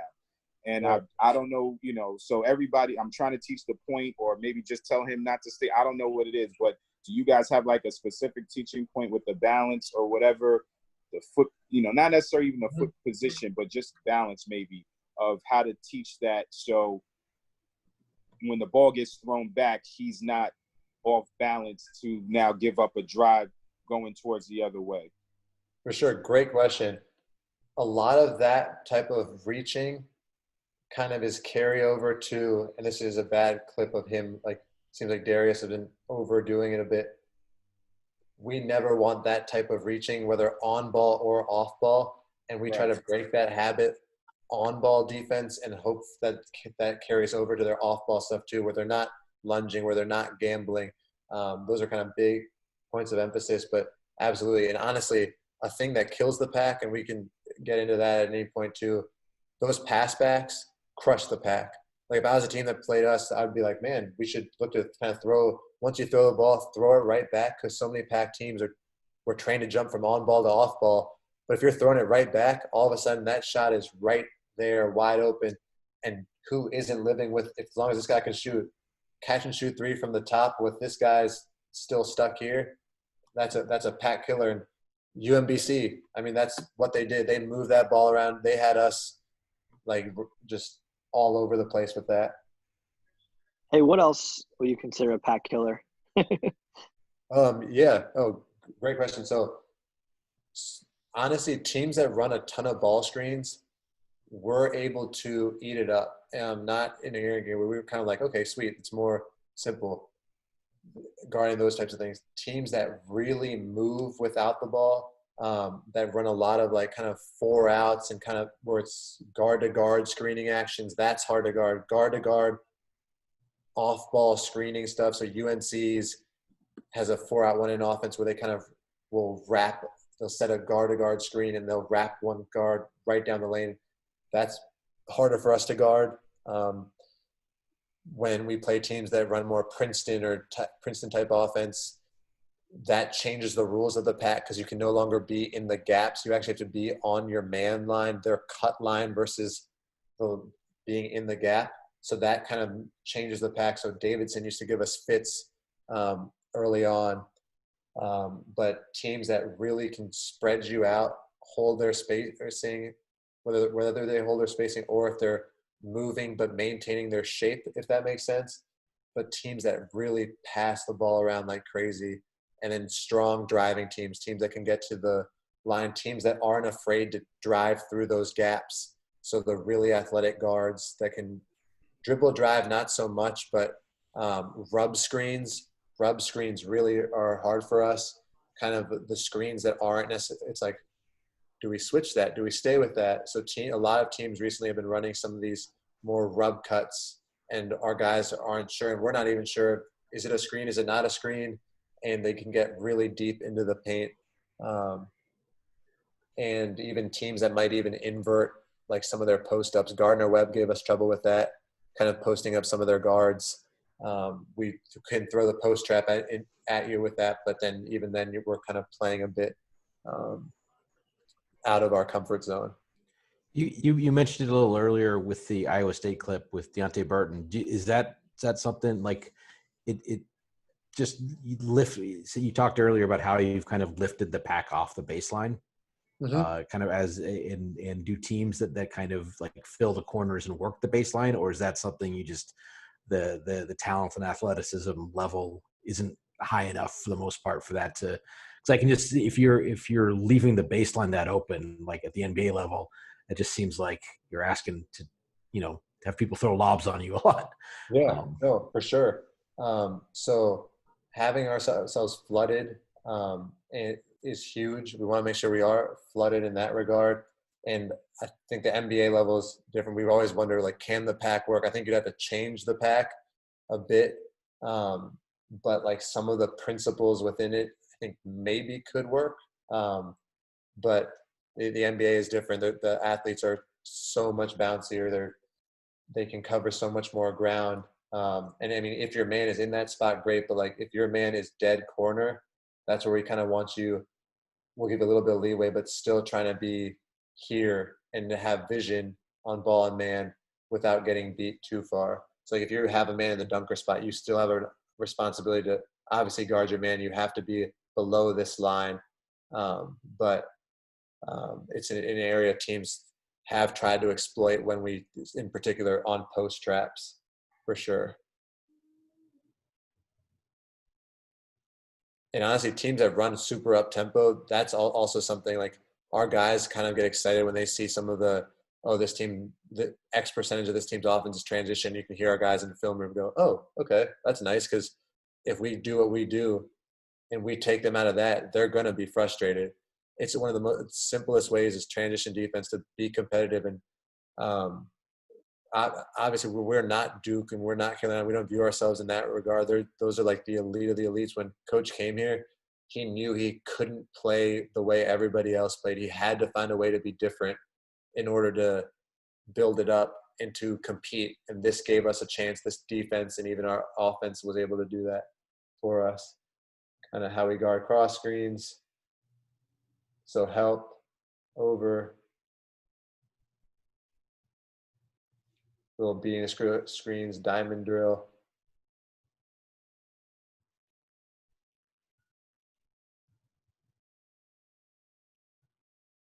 Just a multitude of screens, being able to communicate, having vision on the ball. We've been doing a lot of reading about desirable difficulties, putting our guys in situations that are more difficult in practice to kind of lead to better outcomes in games, make games a little bit more easy. 4-on-4, just different screening gauntlets for guys.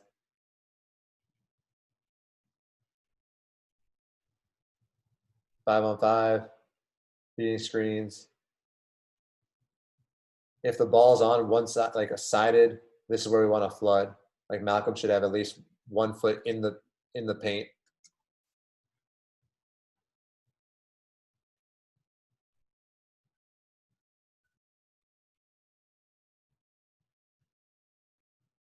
Like there's just great flood here. And he's able to make that catch tough, that catch 2-3 tough. Transition defense, this is probably the biggest key where it starts. Make them play versus set defense. We typically, on flight of the shot, I think it was a Cavaliers coach who said, I was watching reading one of his notes on transition defense, but he said on the rise of the shot, I actually kind of like that because it's even earlier than the flight of the shot. So when the ball's airtime, similar to when the ball is airtime on a post feed or on the airtime on a pass, when the ball is airtime, that's when we're starting to get back. 4-and-5 crash, fingers and voice, 2 types of communication, vocal and demonstrative. Flood toward the ball, form a wall. No paint touches by a dribble or pass. So no pass ahead scores, no quick post angle scores, and no shot attempts on the first 2 passes. So we just got to be back quick. And once you can withstand that initial kind of push, you lock in, you dig deep. One thing that actually gave us trouble this year, UNC ran their free throw break. So off of a made or missed free throw, they already had kind of get the ball up the court in 2 or 3 dribbles and then post us up.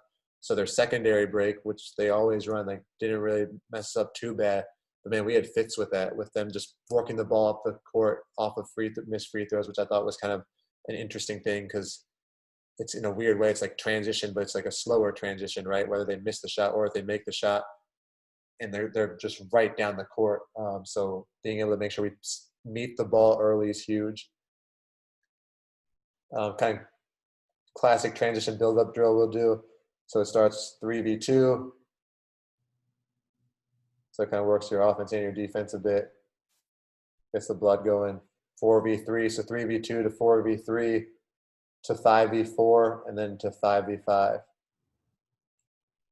John, and we do that as well. We start with a free throw, and the free throw shooter is the only defender. So you get the 2 guys on the blocks, and then they're coming down 2-on-1 after the free throw, and then 3-on-2. Oh, I love that. That's great. Another element you guys can add. Thanks, Jonah. Yep. And I'll skip that one for there. So 5-on-0. This is versus the green machine. So we'll have a group 5-on-0. So I shouldn't say oh. I feel like I'm disrespecting the green machine. But 5 versus the green group, and we'll have a guard with the ball here, or we'll have a guard maybe here, and a coach will throw a second ball to that guard just to put extra effort on and to save big Mark Vershaw's legs. But just to put our guys in a desired level of difficulty, make sure they end it with a rebound. So here we had a guy who was redshirting for us this season, Darius Thompson. He's just, the ball is missed. They're getting back, and he's already ahead, so it puts them in a disadvantage, and he's attacking. It took 3 players to kind of help stop the ball, scramble out of it. There was a huge breakdown. That would have been an open 3.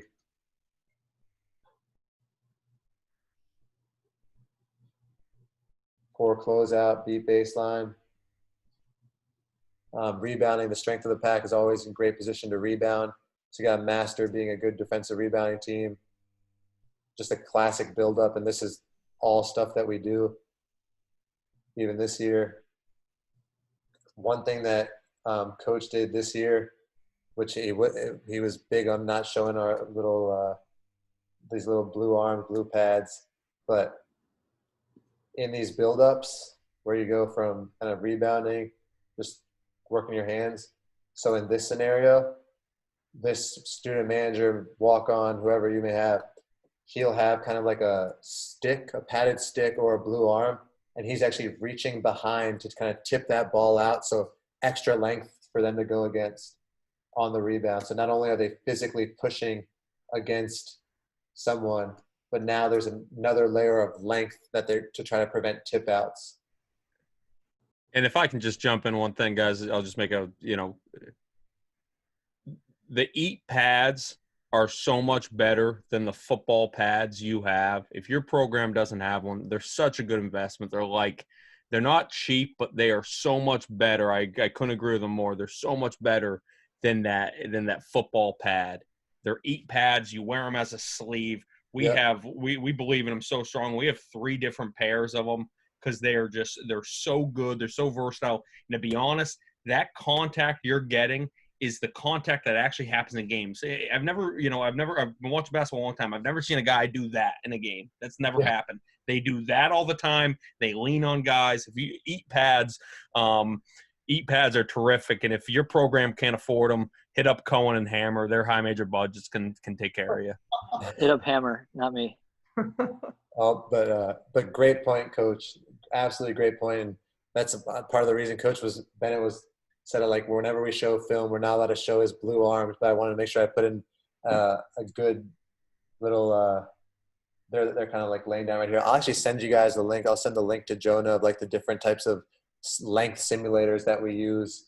But that really helped. It was a little thing, but it was a way to get 1% better, right? You take a drill that's solid, but now you're actually adding extended length.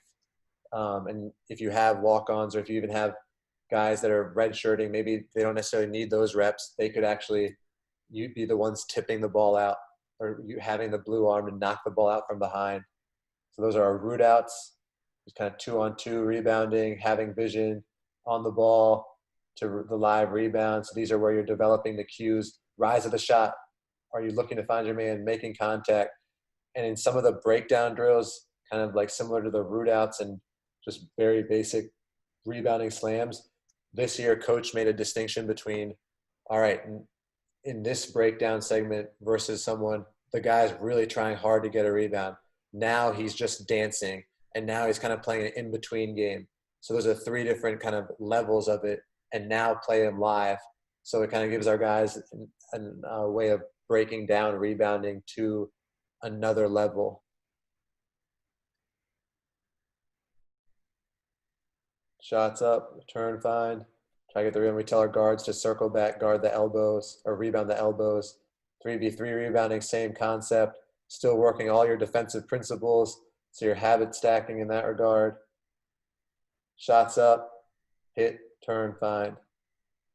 And this year we actually, with one of our players, we even said, hey, your ability to locate is slowing you down from your length, your vert, your ability to just chase boards and tip out balls. So we kind of gave him the free liberty. If you just go get the ball. But for the most part, everybody else, like 99.9% of the time, is turn, hit, make contact. And Donnie, is that something that you grade? Yeah. So the offensive rebounding for the 4s and 5s, which is also transition defense for 1, 2, and 3, and then defensive rebounding, the ability to hit, turn, and find. Even if you don't get the rebound, you deserve credit for doing your part. So I think that's huge. And even if you stumble upon a rebound, but you didn't necessarily use good form or technique, we won't really give that to you. Here's one of our competitive scoring systems for WAR rebounding. 1 point for defensive rebounding, 2 points for offensive rebounding, 2 points for a basket, and we'll kind of mix up the teams. It gets us really crashing hard offensively and makes the defense even more sure to try to get the ball. It's only 1 point for a defensive rebound, so they got to understand that's their bread and butter.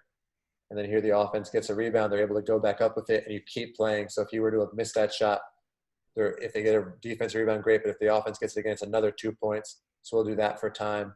I promise I'm getting to the end of this. Sorry, so long. But this was a great thing that we started doing our 18-19 season. It helped us offensively and defensively. So you can kind of break down an opponent's action, like a main action of an opponent, a 3v3 setting. But you have fun with it for the players, in that they're running that off action offensively, so they get a little bit of feel for what they're going to be looking for when they're guarding it. And then defensively, you're working a bunch of different things, but it goes 3v3 to 2v2 to 1v1, and you can keep track on the scoring. You could say like paint touches are worth X number of points, catch and shoot threes are worth this number of points. So 2v2 and then to 1v1, closing out.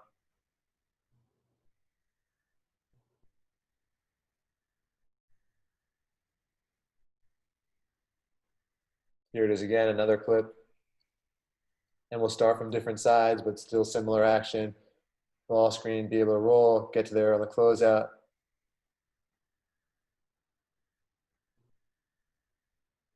To 2v2. Hey, with this drill, so whoever shoots it, the offense, defense are out? Yeah. Okay. Yeah. And you can kind of put dribble restraints if you wanted, make it more of like a small-sided game approach. However you want to kind of do it. You could make them play out of the post.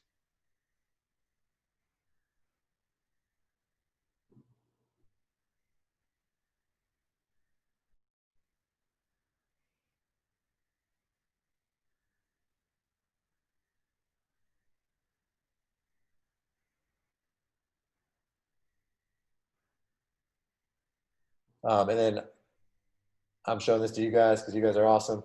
Change drill. This is, I think, our best defensive drill.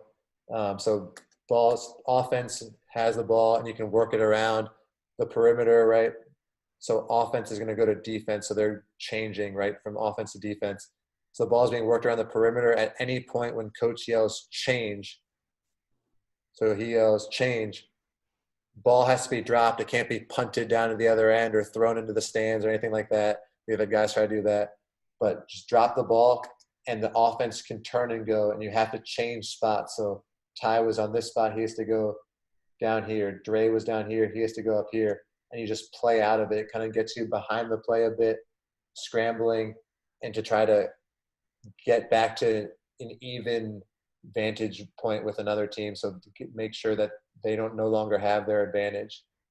Ends with a rebound. So that's probably our best drill. And sorry that took a while, but that was kind of building the pack. Hey, do you ever do that drill in the full court? You know, I think this year we actually did ball to work on our slides. We actually did full pressure, and then but I actually like where you're probably going with it, more of like you can change at any time. We would have you pick up full court, and then once it got to the half court, get back into the change drill. So it's still more scripted. I don't know who said that, but I think your idea is better. Like we have to get to the point where we're not doing so much scripting drills versus actually kind of having realistic, almost improv type. I keep using that analogy, but I think that's one of the better analogies out there for it, where guys are actually learning how to play within those systems and confines. I didn't get to see who said that, but was that you? I said that. Yeah. That's a great point. We did with that so drill I was at too. You could do it USC. with the second ball. You could have a second ball in that drill too, and it really tests your transition defense really well. Oh, that's a exactly. great We did idea. that when I was at USC. It was really good. Yeah, and honestly, it's nothing flashy here, but I think it's the attention to detail of what Coach Bennett wants to do. So it's like literally 60% of our practice is defensive. I think that's probably different than most. And that's, once again, it's not right, it's not wrong. Like obviously we need to work on a lot of other things too. But it's just a way, it's kind of part of the system that helped us compete against better talent, frankly. And over time, we've been able to get really good players in a really good system. And then that's what makes it excel, when you have players being able to kind of lead it. So thank you guys so much for the time and questions and everything. I really do apologize for going over, but I enjoyed being able to talk with you guys and for all of the ways you guys were pushing me in that. That was great. Johnny, great stuff. Appreciate it. Any questions or anything? Or Can I jump in, Johnny and Jonah? Yeah. 3 quick questions. Quick. Pace. How much of it do you guys? I know you talked about, offensively, and you guys are 60% defense. But how much of that is it by design, as far as saying on offense we want to run slower pace to control the tempo of the game? And because my question is, if you guys felt you had better offensive players, would you try to play a little bit more up tempo on offense and still play the same way defensively? Or is coach's philosophy like, no matter what we have offensively, we still want a lower possession game because you feel like that is your benefit, to your style? For sure. I think it's a mix of both. Obviously, because of our defense, we're trying to outlast you, right? We're not forcing turnovers. We're bending, not breaking. We're not going to gamble. We're not going to take any chances. Sound defense over a long period of time. So that's going to be a longer possession defensively. So that already cuts into one aspect of, in terms of average possession length defensively, I think we're always towards the longer side of it. So that shrinks your possessions down per game. And then offensively, we've been fortunate over the past few years to kind of improve offensively with just different systems and players over time. So I think 18-19 season, we were I think the number 2 ranked offense. I think our offense was actually ahead of our defense that year.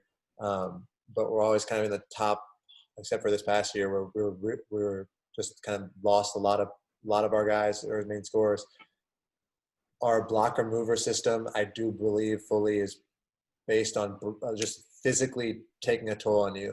And that's in a way, it's part of our defense. We were playing Virginia Tech a couple of years ago, and they were number 1 in 3-point shooting. And they went like 1 or 2 of 27 in the second half or something from 3.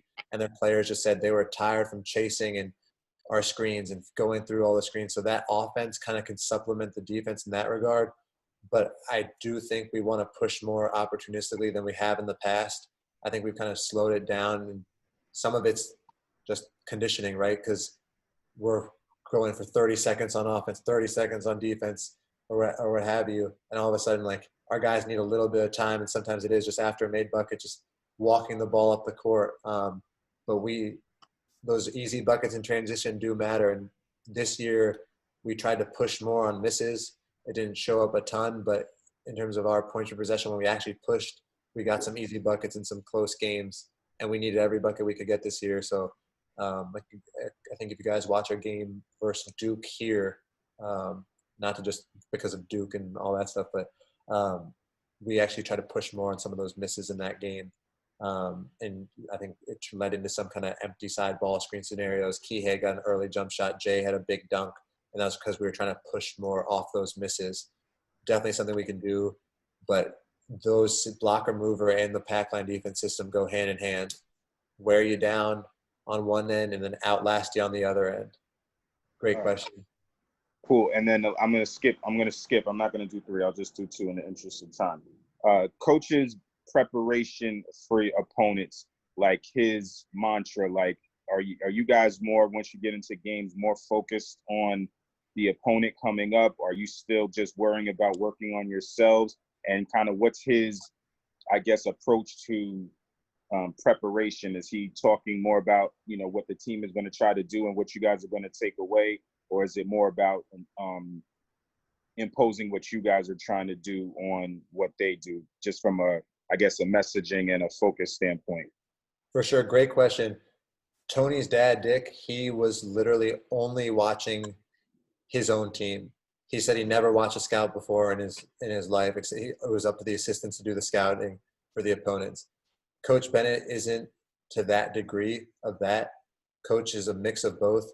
What he does that I think separates him from a lot of other people is he literally, and when I tell you he watches every possession of practice, this man watches and clips every possession, every drill in practice. He's watching ball handling. He's watching, he's making sure, and that night he has that clipped up, and that's the head coach of the program is watching. And even to the point where if we're going on a road trip, practice ends, we have all the dead time cut out. It's cut out by drill. Coach goes and will, if he needs to get a quick workout in, he'll hop on the treadmill. He has his code window. He's watching and he's making marks while he's running. And then he packs his laptop in. He's on the bus to the airplane, cutting film, sits at the airplane, will probably eat his meal quick. And by the time we're at the hotel, his edit is ready to go. So and that's practice. In terms of opponent scouting, he's watching probably the last 4 to 5-ish full games cut of dead time, just for the sake of time for him. So all the dead time's removed. So whether he can work out, multitask during it, but then he's watching what we've put together for him. So the support staff, coaching staff, we have put together their main actions. This is the number of times they've run this action. This is the action that they've scored on the most in terms of points per possession, what to look out for offensively, defensively, and then he'll study that edit. So he'll watch the full games, but he'll study those kind of edits that we make probably more closely, if that helps. But he watches so much and he bases most of his decisions on our everyday. Like, we have to have practice for him, and he's devouring everything. And we'll show the guys the clips he has from practice, and then he's also watching our games. He's found that watching the offense, and he will rotate between watching the flow of the game and making clips, but he's found that watching the offense separately and then the defense separately is something that he loves to do post-game, to mix it up and then go back to the full game if he wanted to just catch something else. Thanks. Johnny, what's your post-game film review like? Is he watching clips individually with guys, Coach Bennett, or obviously you're doing cleanup stuff with the team, I assume, but does he go individual with guys? Great question, Zach. So what he'll do at post game, so we'll have a ton of stuff marked, and we'll have someone on staff does all the personnel clips, but he'll go through and then he'll literally have, it's basically a 1-button code window. Keep it nice and simple for him, right? But he's good with his instance notes. He's actually able to work with a sorter now, which is big for it. So he tries to learn the tech stuff as much as he can without it being like he's never going to be downloading files by any means like that. But cutting the game film, annotating it, and then he'll sort it out and he'll say, you know what, like, I want to watch film with this guy today on these breakdowns. So instead of that coach who's taking personnel clips, Coach Bennett will watch those clips with that guy. It just depends.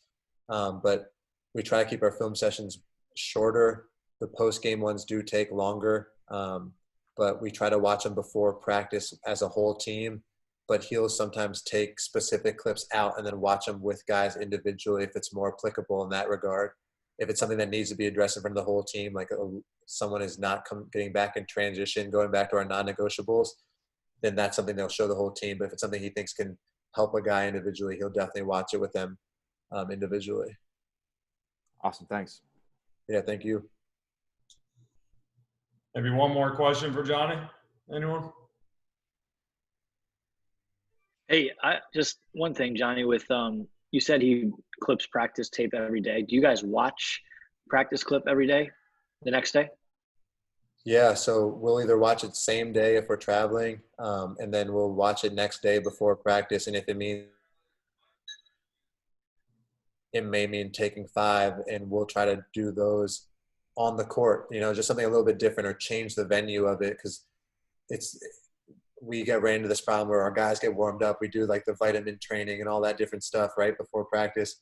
Then we go into watch film, and then all of a sudden it's like the nice comfy chairs, the dim lights, 3 players are asleep, the strength coach falls asleep, and you know what I mean? Like, so we had to kind of evolve that to be players can't, none of us can remember like a 5-minute edit. Hey, what was clip 33? Like, no, like we gotta be short, simple, and to the point. So we'll watch that either on the court before practice, or he may literally have a couple laptops set up and have, hey, assistant coach, you're watching these 3 clips with this guy, and just to kind of divvy it up. But it's right there, then and there, kind of as quickly as possible for him to get the turnaround, feedback to the team. And then also during practice, we have it set up so that practice is occurring, and as maybe a 30-second delay, maybe less than that, that clip is being sent down to a tablet or a computer that's plugged into a huge, like 70-inch TV. So there's someone on the side that literally is walking around too. So our players, if there's a breakdown, we can immediately go and address it right there. And one of the coolest things about Coach is he's not just regimented. This is the one way to guard this action. It all depends on like personnel and different things. So he'll kind of come up with 3 different ways or 2 different ways to cover an action in practice, and then test those out. And then those are the actions we end up going through, or those are the coverages we'll go through in games. So it's a kind of live feedback, as close to live feedback as possible. Thanks. Yeah, thanks, Adam. Thanks, Johnny. That was thanks, guys. Awesome. Appreciate it. No, I appreciate you guys. Thanks for all the questions. And I'll try to send out my email to that group, and any links or I can send you guys a full PDF of anything you guys want from us, and look forward to connecting with you guys. And thanks again for including me on this. That's great stuff, Johnny. Thank you very much. Thanks, guys. What I'll do is I'll send out a recap email in the next day or two. So if you just want to send me, any or all, even the PowerPoint, and a few PDFs, I'll get that out to the whole list. For sure. Thanks, guys. Appreciate it. Ryan. Yeah. Hey, Ryan, can we do that film thing on our D3 budget? Maybe if we combined our budgets together, we could do that. I'll do it one day and you do it the other day. How about that? As soon as he said 70-inch flat screen TV, that was pretty much into the D3 budget. Guys, Hammer is paying for it. We already talked about this. Hammer's paying for it all. Just send him your mailing address. I got you, Zach. You guys all know Adam Cohen. He's been on the last, 7 or 8 weeks, but in good fashion, we're going to have Zach Hamer. Speaking of the money bag man, give Adam a nice intro. So Zach, take it away. Oh, thanks, Jonah. It's an honor to introduce Adam here. I can say that there aren't any other people in basketball that have had a bigger impact on my career and my time with this game. I met Adam my sophomore year as a manager at Vanderbilt when he came over as an assistant coach from Harvard, and we've got along great since then. He's been a mentor. He's been a friend and a boss way long ago, and he's the epitome of C3 as a lifelong learner and growth mindset individual. So I'm excited to hear what Adam's got to say about their defense at Stanford, and take it away. Thank you, Hammer. That was very nice of you. I don't know if it was well deserved like that, but it was very nice. Guys, thanks for having me. Real quick, it's pretty awesome when I'm on this call, and I've been on this call with Hammer, who was a manager for us at Vandy, and then Luke Cornett, who somehow I coached at Vandy. And I got a great story for Luke, and I'll give you this real quick. And Luke already knows where I'm going to go with this because we talk about it literally probably every time we talk. I was an assistant coach at Rice, and it was maybe 3 months after I became an assistant at Rice, and we get a call in the office from Luke's dad, who was his high school coach at a small Christian school in Dallas. And Luke, he calls the office and he goes, "Hey, I got my son. I played in the NBA. He's probably, Luke was 6'9" at the time, 6'10", and I think he can really shoot, and I think he's going to be good. He's a late bloomer. So, and we're in Houston tonight, so come watch us play." Okay, fine. I find out it's literally a mile down the road from where I lived at the time. So I go there and I go watch him. And Luke, you can say if I'm wrong, whatever, but something like 2 for 19, hurt his ankle.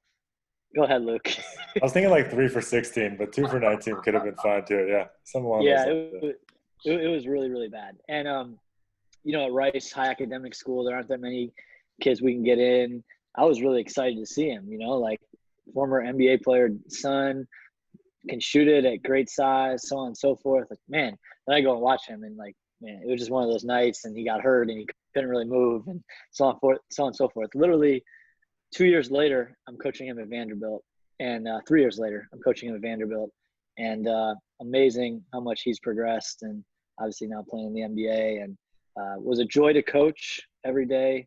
and even more than that, just a great guy who, it says a lot that he's on this call and has been on it for weeks, just about his passion for the game and how humble he is in everything he does. So Luke, love you, bud. It's awesome.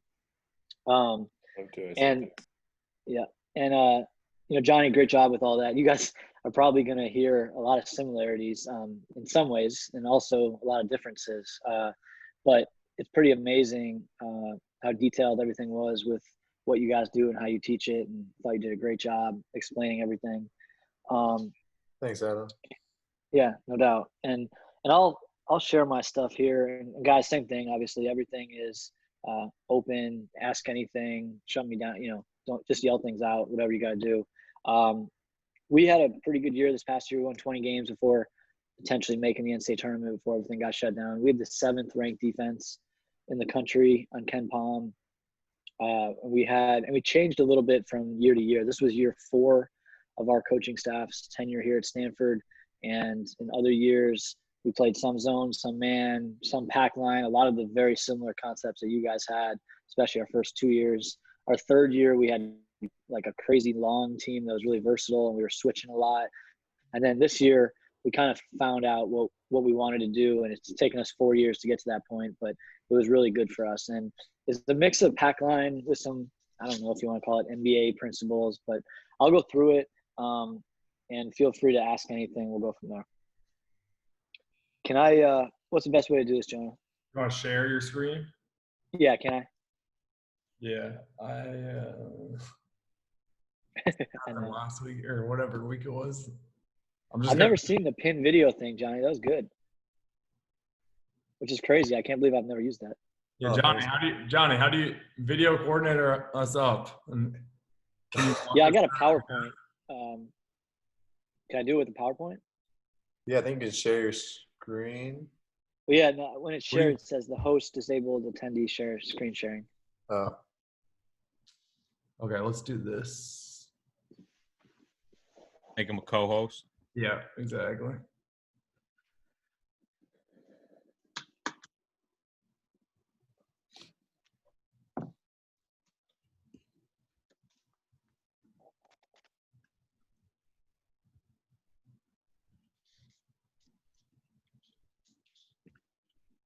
There you go. Yep, should be perfect. You guys see that all right? Yep. All right, cool. All right, so first thing is I've one of the best parts about my kind of path in coaching is I've worked for a number of different coaches who have all influenced me in a lot of different ways, kind of like us all. But I was a student manager at Arizona for Lute Olson, and then Josh Pastner was on staff, Miles Simon was on staff, Kevin O'Neill ended up taking over the team, and I worked for Joe Pasternak at University of New Orleans, who's now the head coach at UC Santa Barbara. Then I went back to Kevin O'Neill to USC. And when I was with Kevin O'Neill, Zach will laugh about this because he saw this firsthand, but he taught me so much about defense. And he's a crazy guy in a lot of ways, but he's an unbelievable defensive coach. And a lot of what we do is based on his principles. We changed some stuff up, but he's incredible. I mean, there's no better defensive coach that I've ever been around personally. And KO is one of a kind, former NBA head coach and so on and so forth. So from USC, went to Rice as an assistant with Ben Braun, to Harvard with Tommy Amaker, to Vandy with Kevin Stallings and Luke Cornett and Zach Hammer, to Stanford now with Jared Haas. So it's been a heck of a deal. Been able to work for some amazing coaches that have taught me a ton. And I'll go through our defensive kind of scheme here. We played 100% man this year, not one possession of zone at all. I think as you think about your defensive system, you got to talk about what's important to you and what do you want your team to look like defensively. In college, there are so many teams that I believe the one reason why college teams are not all good defensively are because they don't know what they want. And they're so up in the air in terms of their principles, and they hear at a clinic, this is what's worked for me, but it's not the right thing for that coach. What do you believe in? And, I was talking to Mike Morrell, who you guys may know, a UNC Asheville head coach who worked for Shaka Smart for a long time. And his first year when he got the Asheville job, he couldn't implement his system because they didn't have players and they were pressing and everything else. And then the second year, he had the biggest turnaround of 1 year to the next of any team in the country in terms of losses to wins. And he pressed every possession. He fit his profile. And he said, you know, when my team was playing my style, the swagger of our team completely shifted. And that stayed with me because you got to know who you are as a coach. You got to know what you value. And, you know, you may like Tony Bennett's pack line defense because you worked for him, but that's not how it fits you. And you want to play maybe a pressing or a denial type thing, then you got to do what fits you. And so I think we've gone, as a staff here, we've looked at ourselves in the mirror quite a bit and said, what fits coach? And we've kind of got a mix of his Carolina principles that he had with Roy Williams, with some NBA stuff that I kind of have with Kevin O'Neal, with some pack line stuff. It's kind of the mix of all we've got. And so when we talk about what do you want your team to look like defensively, do you want to force turnovers? Do you want activity? Do you want to keep the ball in the paint? Do you want to be a zone team? Like, you got to know what you want. You are what you emphasize. Simplicity is so important. We got good this year, and we made a jump from, I think, 65th in the country to 7th because we emphasized the right things that fit us every day. And it was very simple. The guys knew what they had to do. The expectations were very, very clear. And our guys we had great preparation amongst our staff, I thought, because we figured out what the best ball screen coverage was for our personnel. When you have Luke Cornett in college, you shouldn't have him at the level of the screen, you know, showing and blitzing pick and rolls like you do now. I'm sorry, Luke. Luke, don't. Yeah. Now I know how much Luke loves the blitz every pick and roll. So, but anyway, my point is, like, when we had Luke in college, he was in a drop and he led the SEC in block shots, and it made sense because that was our personnel. So I think you got to base your pick and roll coverage on your personnel. Why are we good this year? Otherwise, we had really good individual defenders. We have a saying, and we talk about it all the time in recruiting: you are who you can guard.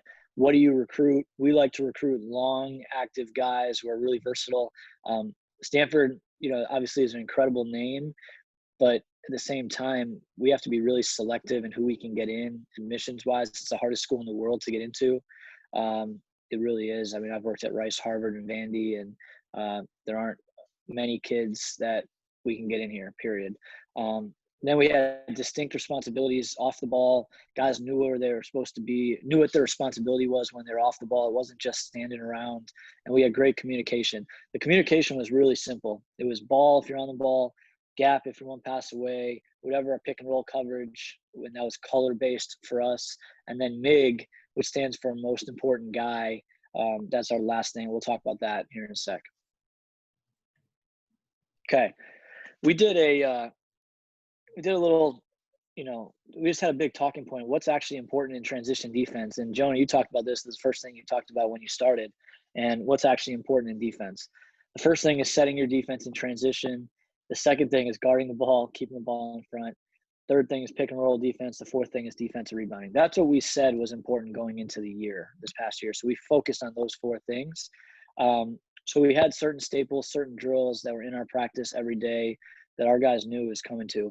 When I worked for Kevin O'Neal, and I could show you guys our defensive book. We had a 100-page defensive book with every coverage that he had when he was the head coach of the Toronto Raptors. We had 28 defensive drills that we would cycle through, and the guys would know everything from mostly 4-on-4, 3-on-3 type stuff. And I could send that out if you guys would like. But what I got out of that was you got to have the staples of defensive drills that you're going to do every day. Like, somehow, some way, we're going to work on pick and roll defense and multiple pick and rolls every day in practice. So we got to that point this year, and we ended up, you know, these numbers are pretty good: 20th in 3-point defense, 21st in effective defense, and 27th in turnover percentage. We were really active. We were a multiple effort team. Here's a couple of clips. You can kind of see we downed on the sides. We stunted off the ball. You can just see how all five guys are moving, helping each other, scrambling, running guys off the line, forcing contested twos. That was kind of the way we did it. We were really, really active. It was not a passive defense in any way, and that's why our turnover numbers were pretty good. Here's another pretty good clip. Great stunt. push through. Everybody's locked into the ball, force a tough two, getting through a lot of different actions. Great gap help, diving on the floor. You know, one thing I'll also mention before I get into this slide is Coach Haas, when he was a player at Kansas for Roy Williams, they kept a stat called floor burns. And so every time you dive on the floor, you get the stat. And he actually wrote a book his senior year of college called Floor Burns that, you know, you can actually buy on Amazon now. So, you know, we have we talk about that all the time with our team, about the whole floor burns deal and diving on the floor. And we played really hard, and that was what made our team, you know, really good this year. So here on the left, I'll go through these in a second, but I want to talk more about stuff on the right real quick. So after the season, we did a little study and just said, where did we get scored on? Like, what was the deal? And so one-on-one or gap presence, meaning, you know, just getting blown by, or you're not in correct gap position, or you're not closing off of a gap closeout to take away a three. That was the number one way teams scored on us 23% of the time. Pick and roll coverages 19% of the time, transition 15, post up 13. So 70% of the way teams scored on us were those areas. And if you look at the bottom, you know, off-ball screening, for instance, it's so non-existent in college so much. I mean, 5% of the teams, the way they scored on us was this way. So your practice should probably, and I know every team is different and every team struggles with different things, but for us, like, our practices should hit these areas based on how teams scored on us looking back on the year. Hey, Adam, I got a question for you on your off-ball screens. That's fascinating to me because listening to Coach Carpenter before, he talked about, somebody asked what works well against the pack, and one of his criteria was you know, a lot of screening, a lot of guard screening against their defense. So with you guys, off-ball screens is only 5%. Do you attribute that to that you guys guard off-ball screens real well, or is it just that you hardly even saw it? Definitely not that we guarded it that well. It's just teams don't do it. And, you know, like, teams don't score directly off that action. Maybe the best way to say that. So maybe they come off of a stagger and then it goes to a pick and roll. Well, and maybe they drive on the pick and roll or something. Then we're going to call that pick and roll. That's how I would characterize that. But teams did not get shots off of off-ball screens. Could be back screens, down screens, staggers, flares, whatever. So I think we just saw in our league, I think that maybe also be part of it. In our league, it's pretty basic. You have really quick guards who can really play in space and can get out in transition. We sent 3 back at least, sometimes 4 back this year in transition defense. And I'll get into that in a second, just because of our league and also because of our personnel. So, but I think, again, like, know who you're playing against, know what you struggle with, know what teams are good against you. I think that's really important. I'll talk about these drills. Unfortunately, I don't have film on these, but I could always draw these up for you guys. I know it's late, so I want to get into everything, but I will talk through these quickly. We would do different forms of stations, especially to start the year, the first 2 weeks of practice. And when I say defensive stations, each assistant would have, you know, a 3-minute station beginning of practice to talk whatever. It could be jumping to the ball. It could be pick and roll coverage on the side, working on the guards. It could be stunting off the ball. We would change it up and we would rotate, and we would do that for anywhere from 2 to 4 minutes at the beginning of practice, and more of a teaching but also an energy thing. I thought it was a great way to break it up and get guys going kind of in a part method teaching wise. Group work, as coach called it, normal 4-on-4 shell, get the ball moving. Nothing much to that other than high energy and positioning. We would do that every day. It would kind of be the start of our defensive work, and it would basically be an old school 4-on-4 shell type thing. Not much, you know, like action to it. One-on-one gap. So this was a really good drill for us. And, you know, I asked the question earlier to Johnny about how much one-on-one they played. And, you know, for us in practice, one-on-one was a daily thing. And what we did was we had a game to 20 points. We had 3 groups, split red, white for us, posts, wings, and guards. And guards and wings would be on one side of the basket. The other one would be on the other side. The post would be on the below the basket off the court. And the guard would be in a gap. I would pass the ball to the one guard. They play one-on-one, 3 dribbles. And there's a winner and loser on every single rep. And everybody's at one basket. And so we played to 20 points, red and white. Losers run, winners get water. And we go from every wing goes, then every other wing, then every guard goes, then every big goes, and until the red team or the white team gets 20 points. And it got really good because it was just, I heard Zach, you talk about this. It was all at one basket, and they got really into it. And it was just an interesting way of playing one-on-one. When I say no bad shots, that meant like after they had one chance to throw the ball back out to a coach and get another shot. So just to kind of emphasize, we don't want to shoot any contested tough ones. 2-on-2 ball side, help side is pretty simple. Off of this is one of the basic drills we did one of the first days. Ball would be on a wing. It gets skipped over to the other wing. We're sprinting to the middle. I mean, it's just literally ball side, help side. Get on the ball, get back to the help. We would just do that to jump into the ball and as we build our defense. 4-on-4 pick and roll was an everyday drill. It was every single day. We downed pick and rolls on the sides with 4s and 5s. We either showed or we weaked in the middle on high pick and rolls. And basically what it would be is you have a side ball screen on one side. The guy would pop back out of his down. We'd advance it to the second side. We'd go into a second side pick and roll on that side. The big would roll. And then the third pick and roll would be a middle ball screen and we'd be live. So it's 3 pick and rolls. Pretty similar. I know a lot of you guys probably do that, but that was a daily one. We would change up the pick and rolls depending on team we were playing. It was really, really worthwhile though. And it was something that I'll get into more as we get going. 4-on-4 cuts was just continuous pass. When you pass from the slot to the wing, you jump to the ball, no face cuts. Next guy comes over. Once everybody cuts through off the slot, you'd be live. And we would switch all ball screens at the end of that if there was a ball screen, but mostly it was drive and kick and just get in your gaps and play hard. These drills would all be competitive 4-on-4 stuff, and we played to a certain score. We played to a certain number of stops depending on what we wanted to do. 4-on-4 MIG. Again, MIG is most important guy for us. That's kind of our guy who has the help responsibility. I'll get into that as we get going. But this would be a disadvantage drill where just stay with me. And I'm sorry I don't have the video because it's all in my office, which I can't get into right now. But 4-on-4 MIG was a coach would have the ball on the wing. The ball handler would have the ball, would get the ball, and the defense would be behind him, and he would have to get back into the play. The other 3 guys are on the weak side, and they're reading when to trap the box on that baseline drive. I hope that makes sense. But basically, the coach has the ball. He hands it to the wing drives it. The guy guarding the wing with the ball would try to get back in the play, and we'd have help coming over from the baseline, and then we would scramble out of there.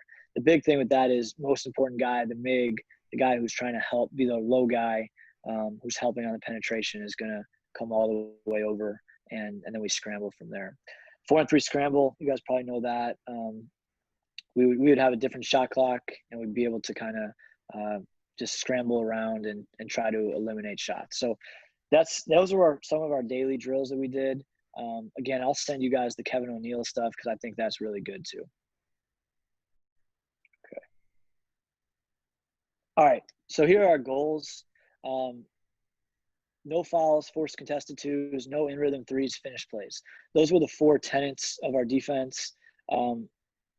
These are the things we talked about every day. We did not have transition defense on here because it was kind of unknown to us we were getting back. And we were pretty good in transition. I actually think we could have been better, especially because we sent so many guys back. We charted contestant shots, and to us, a contest was hand at the level of the ball. And I'll show you some really good ones. But for the season, we were a 71% contest rate, which was really good for us. And then we charted turkeys, which a lot of you guys call kills, which is 3 stops in a row. We averaged 6 per game. We only lost 1 game when we got 7. Here's kind of our analytics sheet that we used. Seth, you probably will like this, and would love actually your thoughts on it. Maybe it's too much. This is after every game, we would get a detailed sheet like this that we worked on, and you can see here on the left side is defense, on the right side is offense for us. Turkeys, 3 stops in a row, paint percentage, how many times they touch the paint on their possessions, contest percentage. What was our contest?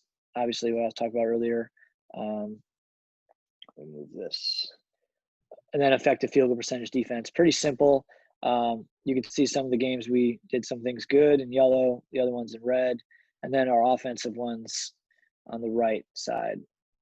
If you look at the far right on offense, when it says X, that basically means below the free throw line, about 12 feet, 10 to 12 feet away, paint touches for us. We always wanted to make it a point of getting to the X. That's kind of how we describe getting to the paint. But if you see on the bottom there, 6 turkeys a game. Teams got to the paint on 47% of the possessions. And there were some things in here we looked at and mattered more to us than other things. But this kind of gives you a feel for how we did our analytics. And I'll send this to you guys so you have everything. Okay. Getting into transition defense, I think that's got to be the base of your defense. We sent 3 back.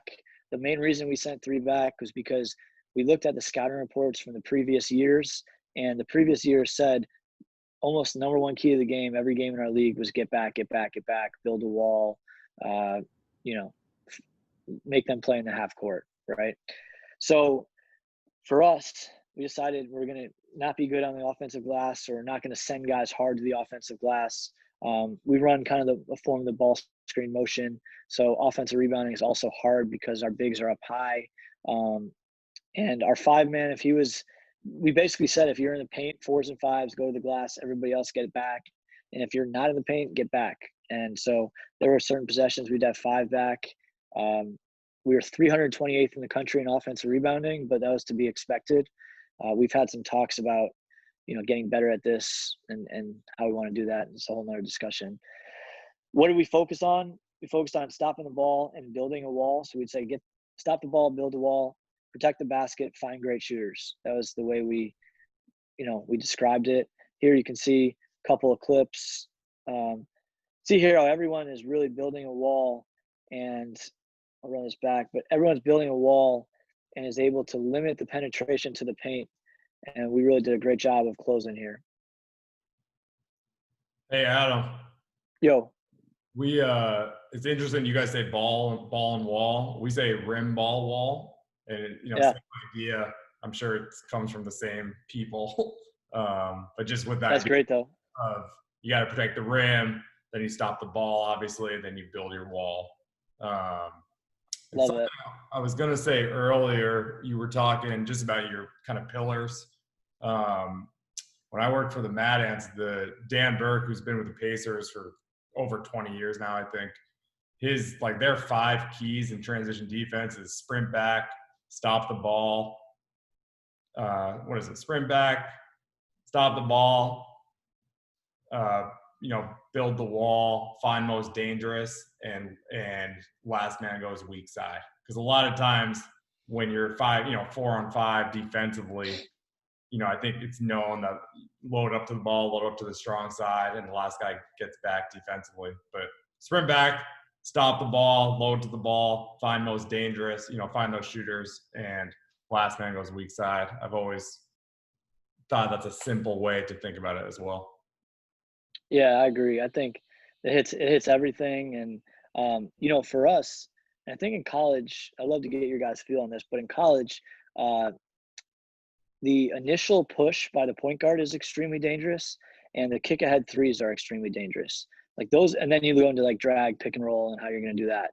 But I think if you can do those 2 things of building that wall and then taking away the shooters, those are the keys.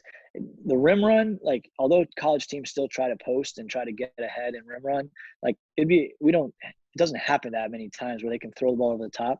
And I think college guards are so primed to get downhill and get to the basket that that's where their eyes are. So any way you can stop the ball and build a wall, I think is so key. Here's another great clip. Number 14 here. I'll run it back. Is the video working okay for you guys? Yeah. Okay. All right, good. Number 14 here, who's running in here. Look at him get all the way to the help line here and stop the ball and build a wall. And then he's able, not great communication, but we figured it out. And that was pretty good just to eliminate that transition opportunity. Okay, so as we talk about the framework of our defense, I really like the term framework because, you know, like there, you could say shell, you could say whatever, but I think like once you know you're getting back in transition, then what is your defense supposed to look like? For us, you know, and when I watched you guys in the pack line, when we ran pack line a couple of years ago, like we were just too low in our gaps. And what happened is, and I think it was great when you said it earlier, like the higher in the gap you are and the more towards the ball you are, the better you're going to be because it limits penetration.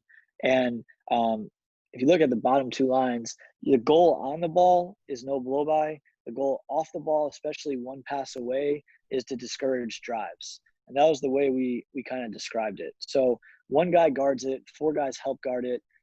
If you're one pass away, you're yelling gap, and you're guarding the ball straight up. When I did work for Kevin O'Neill and Tommy Amaker, we were strictly no middle in everything we did, and it was really good, but we've kind of gone to guarding straight up, and I really like it. We show our length on and off the ball. One thing we've recruited is great length.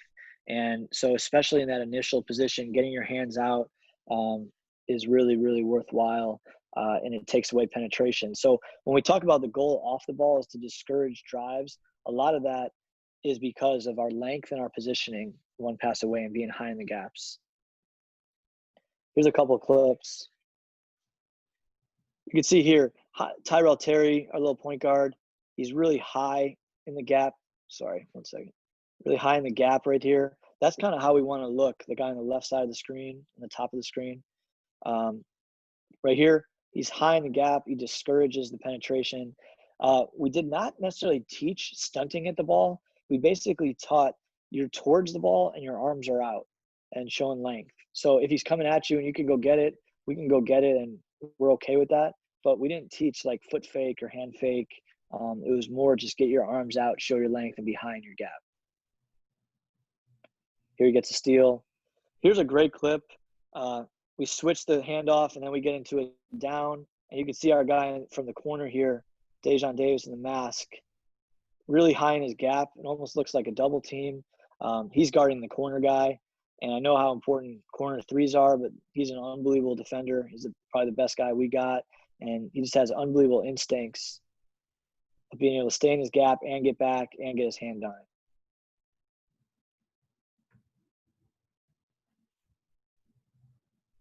Another great one here. Bryce Wills here. He's probably a little bit too low in his gap right here on the top of the screen, but he's still able to come back and guard it. And now you can see how high everybody else is in their gap. Causes a deflection.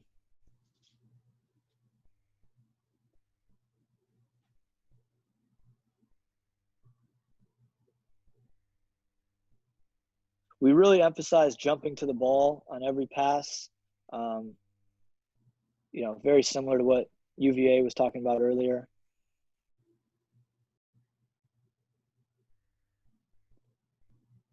High in the gaps. He stunted at it, and he's still able to recover. That was a really, really good clip. So we try to say our position is our help, and our length discourages drives. No blow-by on the ball, discourage drives off the ball. So obviously the hardest thing to guard is guarding the ball, especially in space. How did we do it? Everybody has different feelings. We've done the two hands high before. I've been around teams that did that. I think, Luke, when we were at Vandy, one of the years we really emphasized that. Coach would go crazy about that. You know, since we've been here, especially the last couple of years, we don't teach two hands high. What we teach is get there and take away the three, get in their airspace. And then once you take away the in rhythm three, that's how we describe it. And it's up to you, meaning take away the catch and shoot three, getting their airspace, put pressure on the ball, and then you can retreat. And you'll retreat to the level of your ability. So get there, take it away, retreat. If it is we don't mind our guys, like if it's a long closeout, running past them and blowing themselves out of the play, if they take away the three, it's totally fine. But when we actually go into a normal short closeout, it's get there, take away three, get in his airspace, retreat, show your hands. Retreat, show your hands. We would talk about that all the time. We would drill that a lot in that one-on-one stuff we were talking about. Any questions or anything? You guys good? Okay. All right, now, so here's what we did in pick and roll. In the middle, we weaked or we showed. On the sides, we downed. Whatever the big called was the coverage. So if it was on the slot and we weren't sure if it should have been a side or a down or a side or a middle, would determine, what we were going to do. The big called, whatever he called, he was right. Actually heard that from Brad Stevens, and it stuck with me forever. On any drag and transition, it was an automatic down for us. And our guys were really good at anticipating that. It was really good. And then any spread pick and roll is where we get into our MIG. And you can see here on the clip, I'll explain this more. So here we got like a high pick and roll, spread pick and roll. And we were showing this game. And you could see here, our MIG, which is the most important guy on the court for us, was always the help responsibility on the roller. He's the tag guy. For us, on the double side here, for Cal, there's two guys on the right side, on top of the screen. So the low guy on the double side was in charge of the MIG. So for now, this guy here, Tyrell Terry, he's the only guy with help responsibility on the roller. Now, why did we do that? Number one, we did not want to give up this shake up three on this lift up right here. So we're not going to help in and get back. Number two, all we needed to do is make this ball handler retreat one dribble so he can go backwards one step. And we felt like we could go from MIG with physicality to close out to the corner in the right amount of time. And we had one distinct rule on who has the role responsibility, and we'd go from there. If our guy got sucked in and they made a skip pass out because he was helping too long, we were totally good with Xing the top guy out here to the corner. And we would drill this like crazy, where we'd go MIG, meaning most important guy taking the roller, to close out. And here's a couple good clips of this. So Tyrell gets all the way in. He probably should have been a little higher.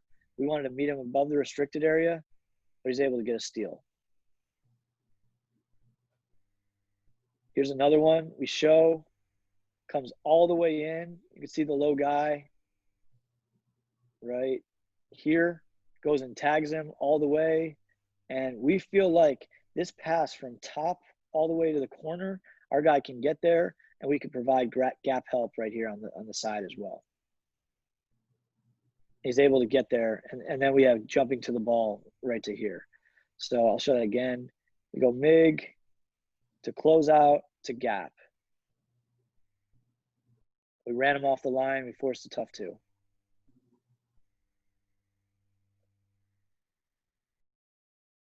Here's our show.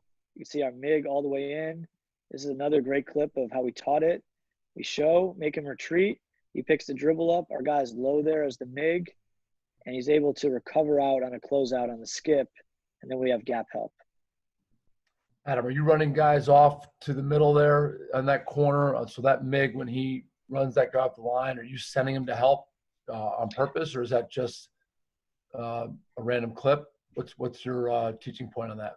Just random clip, but what we would say is, let me show you here. So when this ball is skipped, the top guy on the double side is all the way shrunk in his gap. So we didn't tell where we're going to close out to because we just guarded straight up. However, he knew that he had help in that gap. So we were totally fine with either way. Again, like when I worked for Kevin O'Neill, it was always no middle, chest to the sideline. Your closeout angle is really important. In this situation, we didn't really emphasize which way. We just said, get there, take away three, you got help one pass away.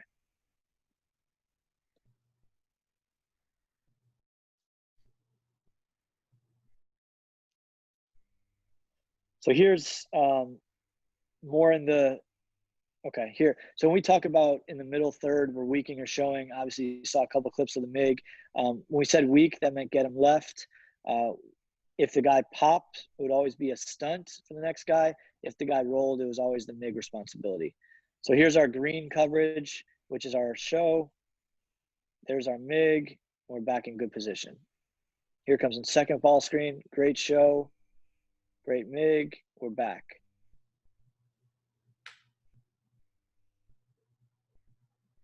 Adam, is that swipe at the ball that I'm seeing? Is that taught, or is that something you guys do instinctively?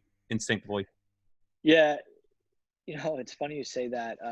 We taught it 2 years ago, so maybe it carried on. But a lot of these young guys who are doing it well just kind of instinctually did it. The thing, Zach, we emphasized so much was jumping to the ball, and it was just like a daily thing. Like, we didn't care about where the guy was going once he gave the ball up. And I know that goes like way different than Virginia's like vision deal. We wanted to really pack the penetration on that first pass. And we would if you watch Virginia Tech, Buzz Williams stuff from 2 years ago, like they would sprint to the ball and almost touch the guy on the first pass. And we didn't want to go that far, but we wanted to go. That was the idea of everything.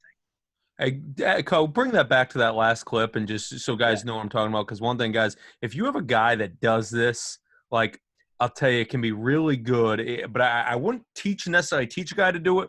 But if he does it naturally, it's so good. Paul Millsap, guys, is the best in the NBA. It's amazing how many steals he gets with that. I just wanted those guys to see it. I'd encourage you, if you have a guy that does it naturally, just encourage him.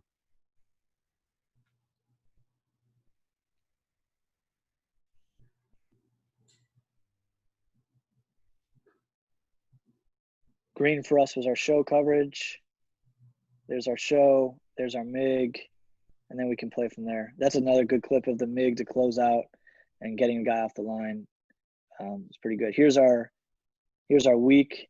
Peyton Pritchard, arguably, he was definitely the best guy in our league. Really good. We stayed with him longer on the ball than other guys. You could see here how high our bigs were on the ball. Really, really good and a week right there. Forced a tough 2 off balance. There's a good. Yeah, go ahead. Did you, maybe second time through or after year 2 or something like that, did you have teams starting to manipulate your MIG in terms of like 45 or baseline cuts or things like that? So this is the first year we really did this. So I'm interested to see how they change it. I will say this, and it's funny, I was talking to a Brooklyn Nets assistant yesterday about that. And 2 things he said about the MIG. One is like, what would you do about cutters? And what we did was like, when you were the MIG and the ball screen occurred, you were in the action and it didn't matter. And so like when you call MIG and the ball screen had already occurred, you're staying with it and you just got to communicate your way out of it. There's nothing more important than that. The other point he made, and I love this, and he said to me, he goes, you know what? Like, that guy's not the most important guy. The most important guy is the guy on the ball. He's got to get his ass through the ball screen. We still I love that because he's 100% right. We had the MIG thing was really catchy for our guys, and it gave them distinct responsibility on who had the role. Hey, Adam, how did you guys handle rescreens, like twists on the ball? Yeah. You're going to think I'm crazy. We didn't see one this year. Like literally not one. And we talked about it as a staff on what we were going to do on it. And what we, we could do a lot of different things, but it just never happened. And it was kind of amazing that it was that way.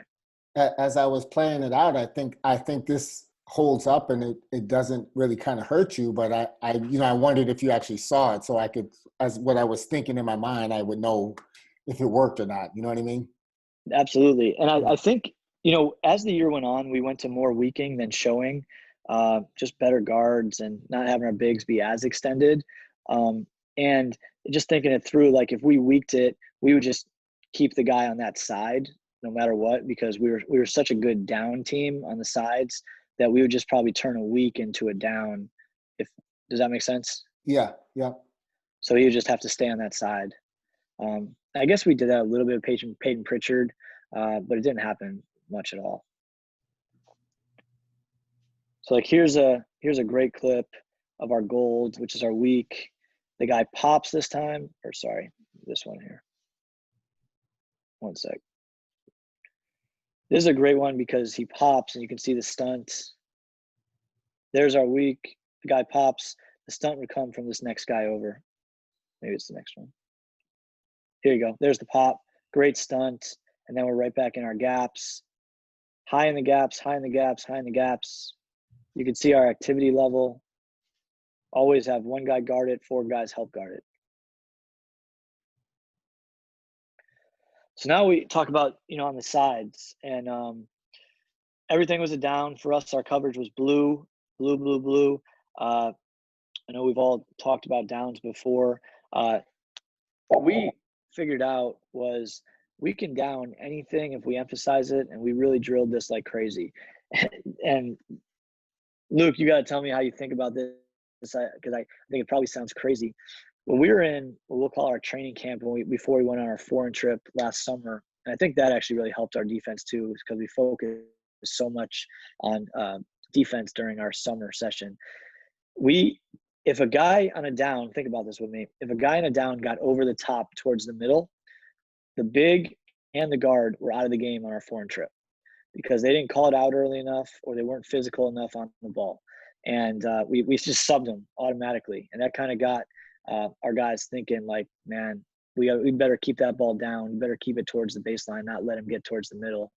Because I've now been a part of down teams for 6 years of coaching, and that's by far the number one issue of keeping the ball down when you're icing. So that's the first part. But as we go through this, you got to get into the ball as a guard. You got to direct him to the baseline. What we do on our downs is our big is really up with the screen. He's at the level of, and then he retreats one step. That's different than other teams. The reason we did that, again, it was based on our personnel. We did not have a ton of rim protection, but we had pretty active bigs who could move pretty well. So we wanted them up with the screen, taking away any split, which obviously is very different than the NBA where you have like veering and stuff like that. We never veered. We just played those guys straight up. And the big must be up with the screen and communicate early. We always said, like, if the big is on the block and he takes one step towards half court, where the hell is he going? He's going to set a pick and roll. So you better start calling the coverage early. And that would help our guys, call out blue, blue, blue, and they'd be able to anticipate it really well. The guard's responsibility on it was get into his top hit. And actually, I'll play these clips here so we can see it as it goes. So, like right now, there's the pick and roll. The guy guarding the ball, get into the top hip and push him where you want him to go with physicality. One issue we had was the guy, when he heard the coverage, he struggled to get into the ball and he backed up into the big and to try to keep him down. Well, the only way you're going to direct him where to go is if you get into that top hip and really push him where you want to go. So right here, he does an unbelievable job anticipating. Our big is up with the screen, as you see, and this is how we want to look. And it's the same situation on the weak side. You got your MIG, who's the low man on the double side, and he's playing the roller if he gets to that point. If he popped back, we got the top guy in the eye right here.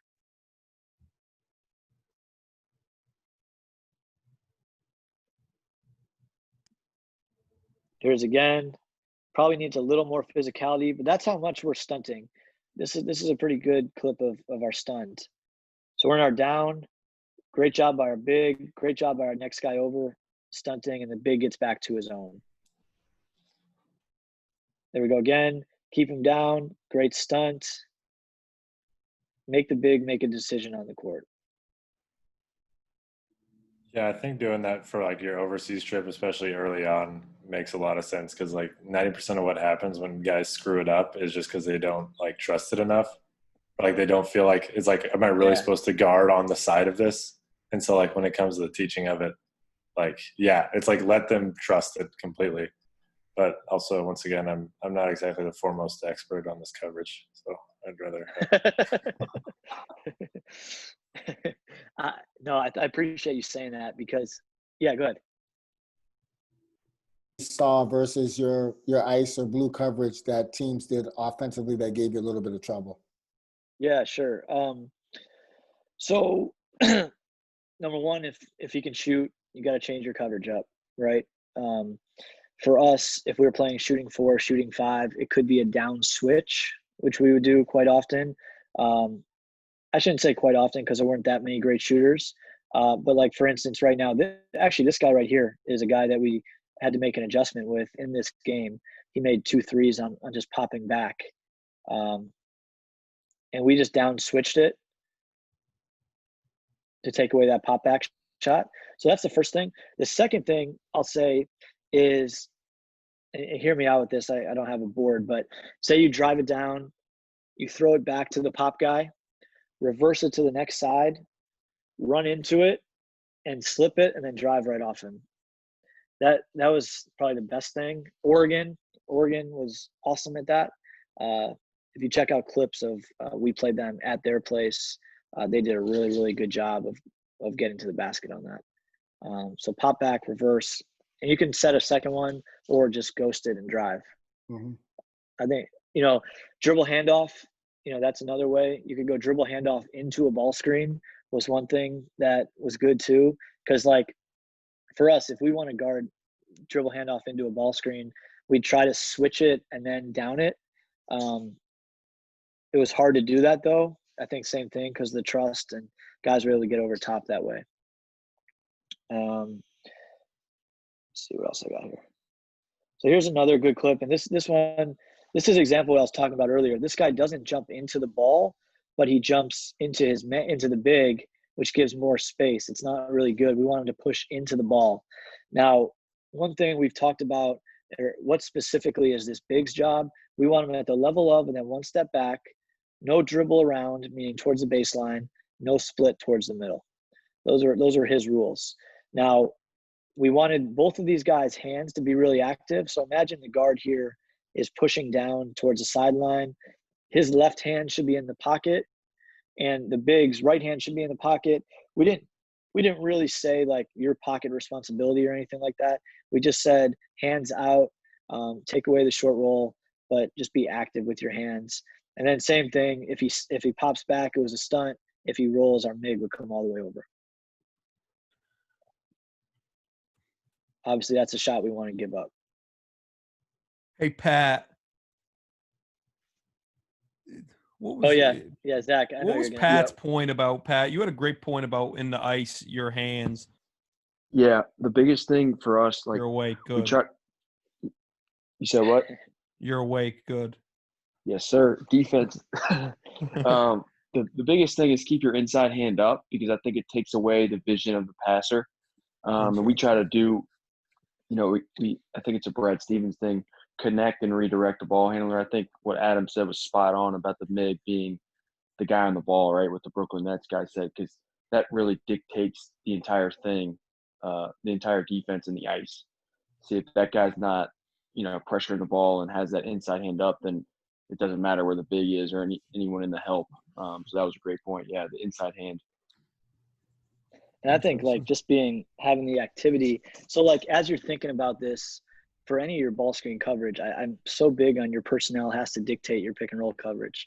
And with that, like you should be drilling, and our strength coach did this in our off season of sprinting from, let's just say, the restricted area to the wing, getting in a down position, sliding to take away the dribble around on the baseline, and then being able to recover back. Like those things should be habits for all of our bigs. I think that's a way you can really work it with, your strength coach or whatever. I got one more clip here on this. This is a great one with the MIG. So here we go, side ball screen. They hit the pocket. Our MIG's right there, stepping in, taking a charge. Hey, Adam. Yo.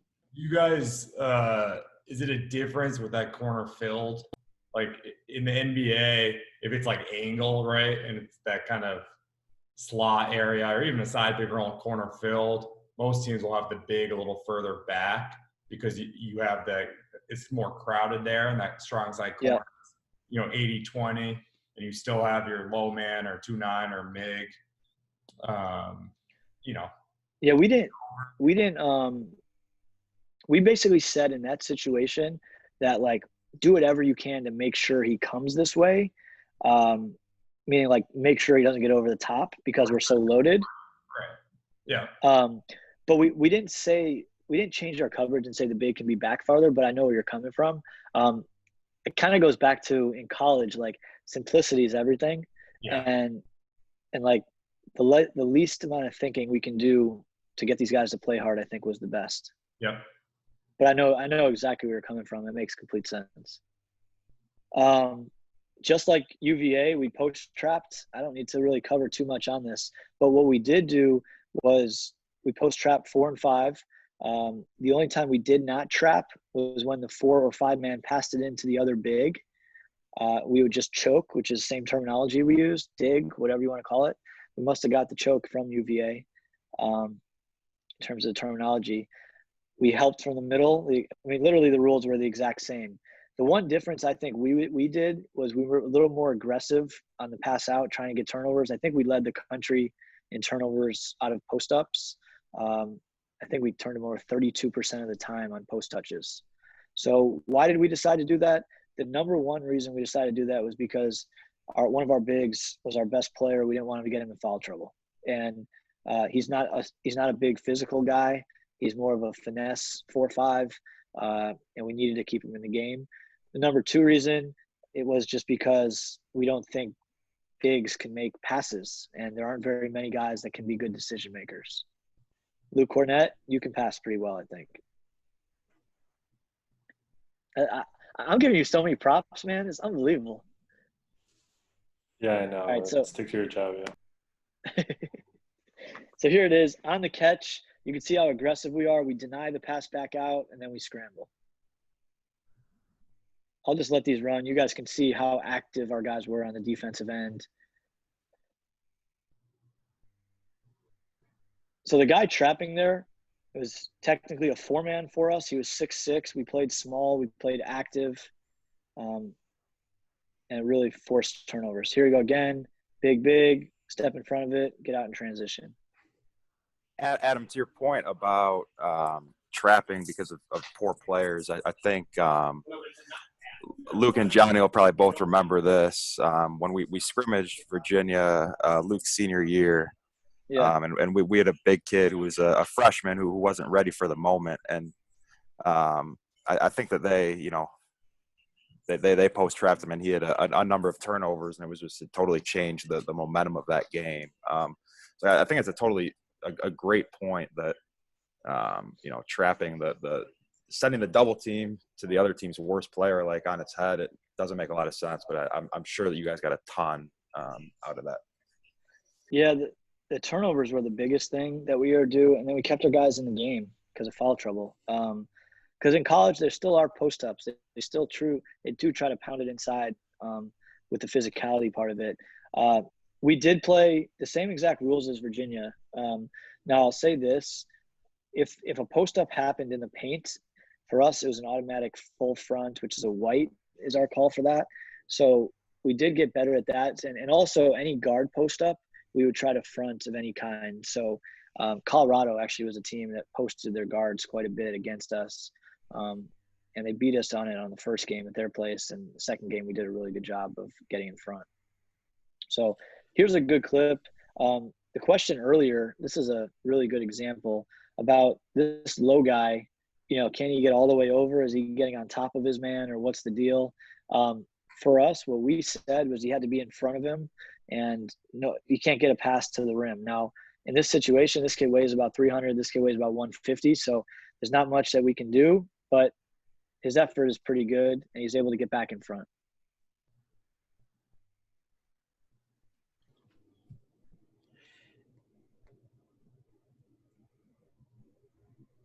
If I can, since there's the question earlier about the kind of I think it plays into this about part of why post-ups are low efficiency possessions is because they can be high turnover, like you were saying, Adam, and you, like you said, you're making the other team's worst player, you're double teaming him because he's their worst player, so he's not going to make a good decision, and so that's So part of why you're not trapping to get the ball out of his hands, you're trapping for a turnover. And that's especially, I think, even more so at the college level than the NBA level. The kind of the numbers bear that out, that you can, that's a spot where you can generate some turnovers.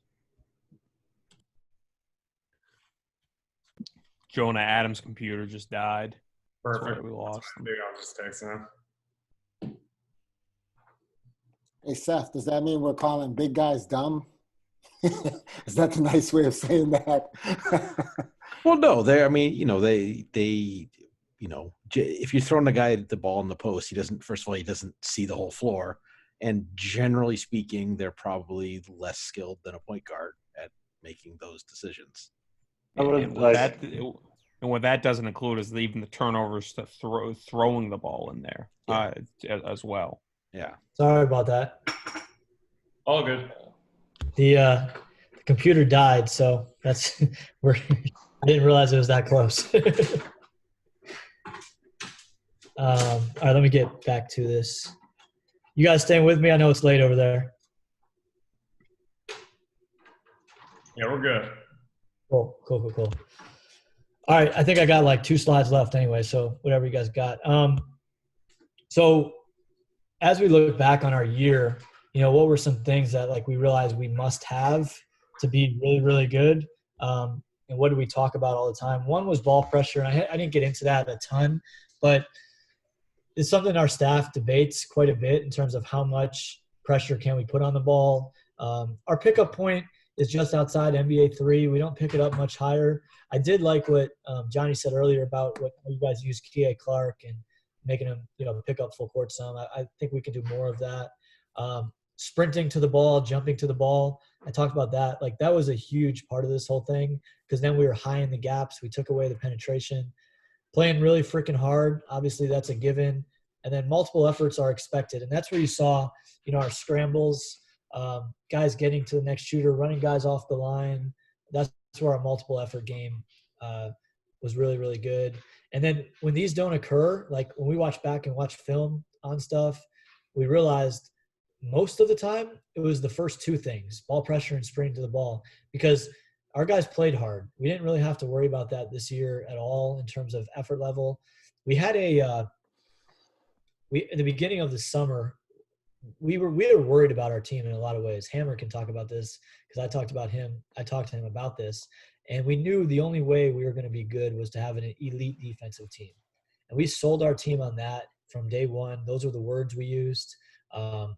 We said we can't beat ourselves. We need to have an elite defensive team. We can't turn the ball over. Well, we turned the ball over a hell of a lot, but we were an elite defensive team. So we were able to, get the best out of it. And our guys really bought in. We focused on it. We kept it simple. And, I think our schemes fit our personnel really, really well. Anything else? You guys got my info, but whatever we need, go from there.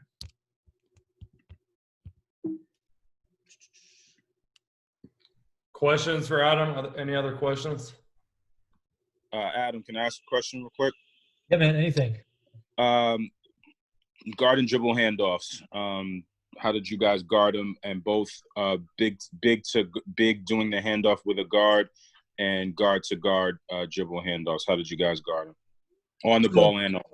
Yep, no problem. Game to game difference based on scouting. But what I would say is our go-to was what we would call let me through. So just if it's big, small, we just let them back up, let the guy through. There's so few guys that were able to just catch and shoot off of that from our point of view. And it just allowed the big to get off and the guard just to get there. Guard to guard, again, game to game change, but most of the time guard to guard handoff were switches.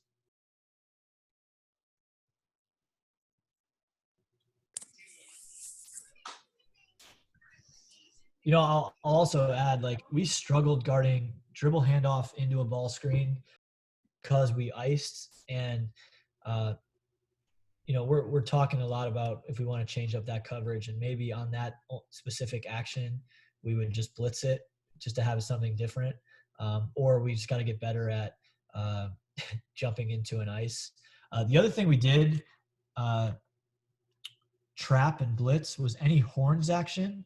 So if they're set up in horns and he came off either side, it was an automatic blitz with what we call high interceptor, low interceptor, and we're in perfect position for it off of horns.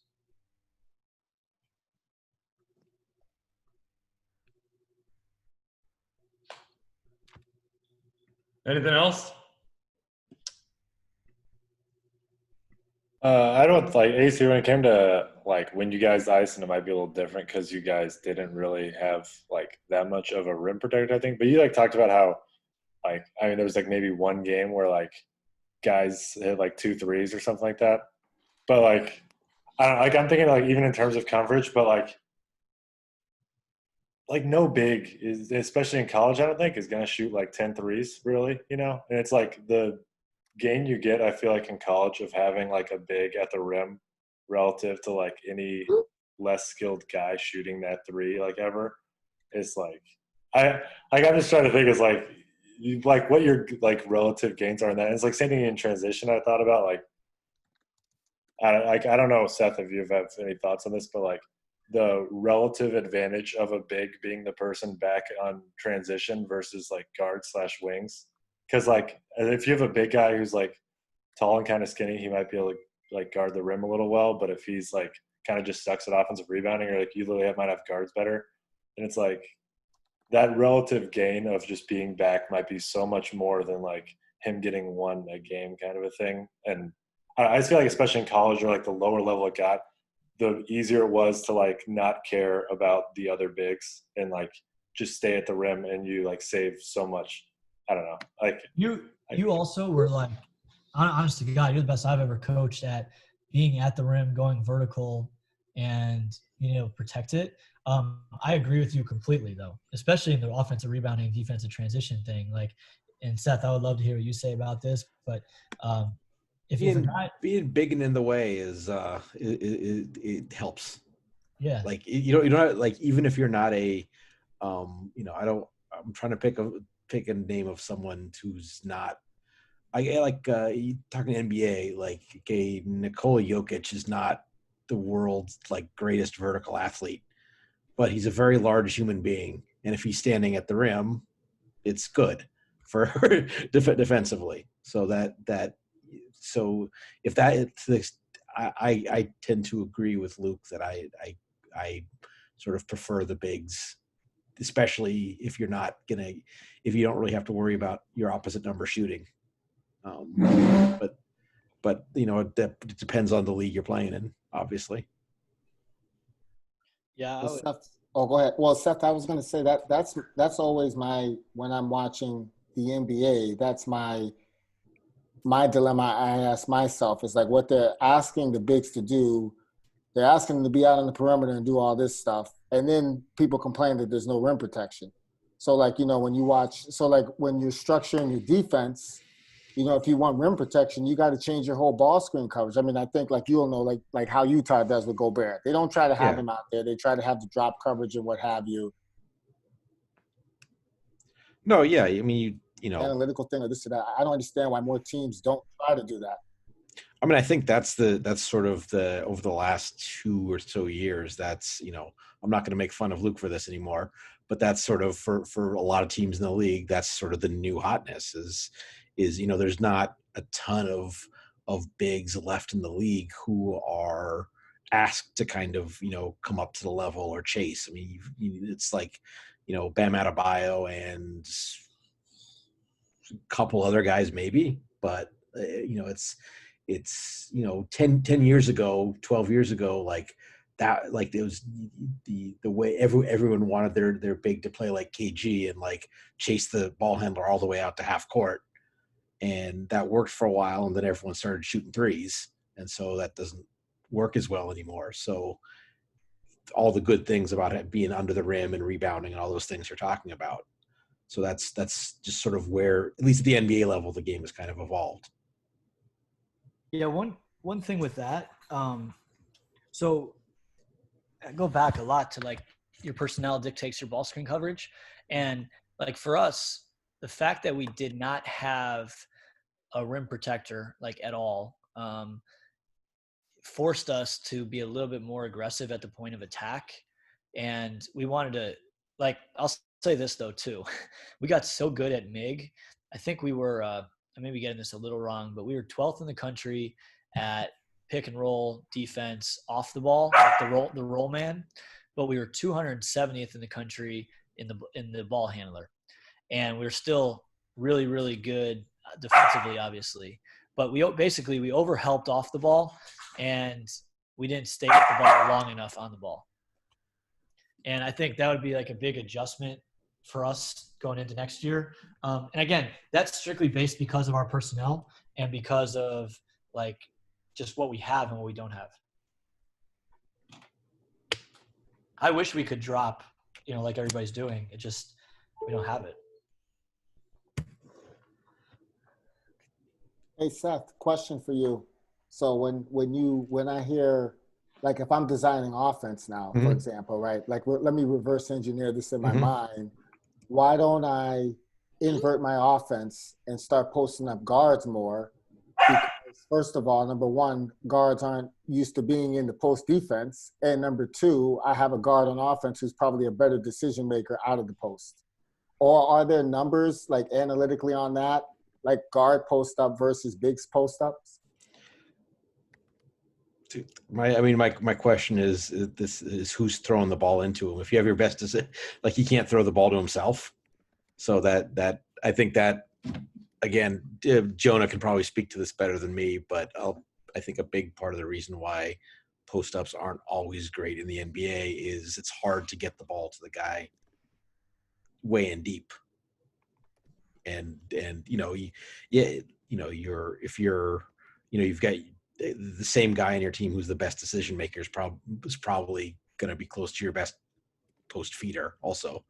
So it's like, you're almost better like isolating him and just, getting him the ball in the mid post or something, because at least you know where the ball's going to be, instead of I'm going to post up and then the pass pulls him, 14 feet away from the basket or something. I don't know. I'm sort of spitballing off the top of my head now, but it seems to be what I see. Yeah, I think that's a good point. I would also add like the two things. You're saying that all that stuff, Tommy. My rebuttal would be, well, how many guards are good in the post? Like, we've had that like a lot, and there are some in the NBA, especially.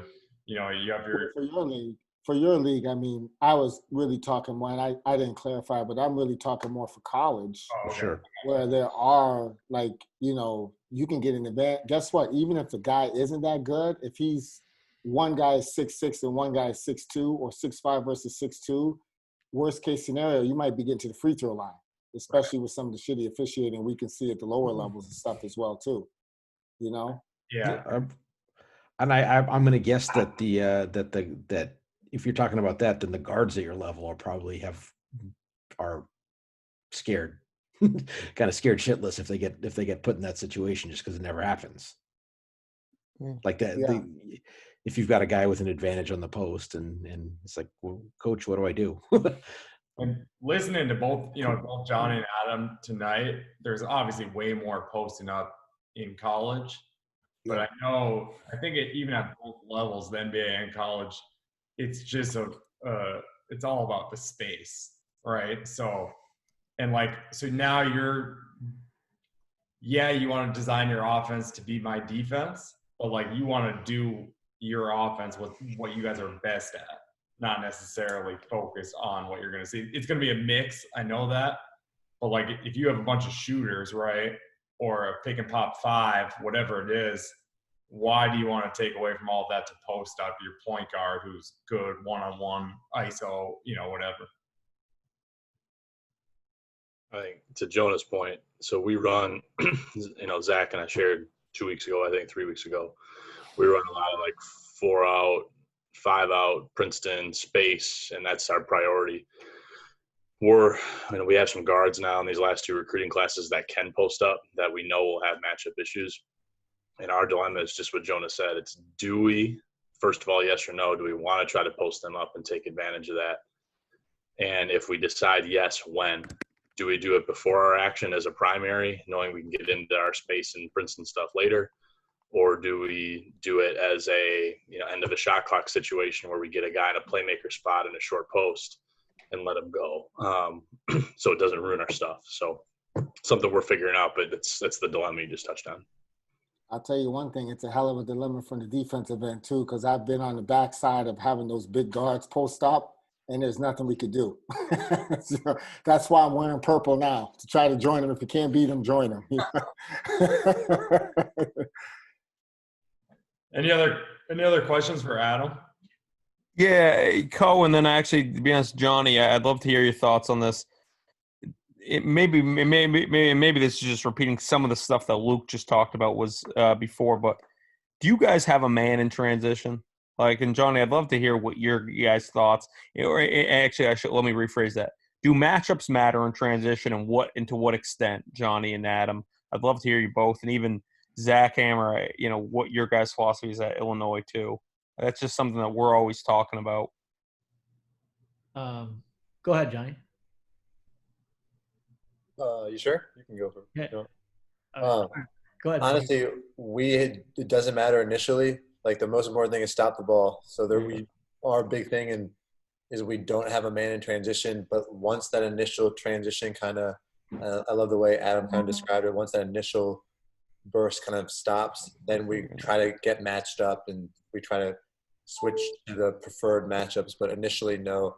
But that's part of the best thing about having. Maybe we overdo it, sending 4 guys back at a time or even 5. Yeah. But when you send multiple people back, you're able to at least have a greater likelihood at matching up with preferred matchups. Yeah, from our point of view, pretty similar.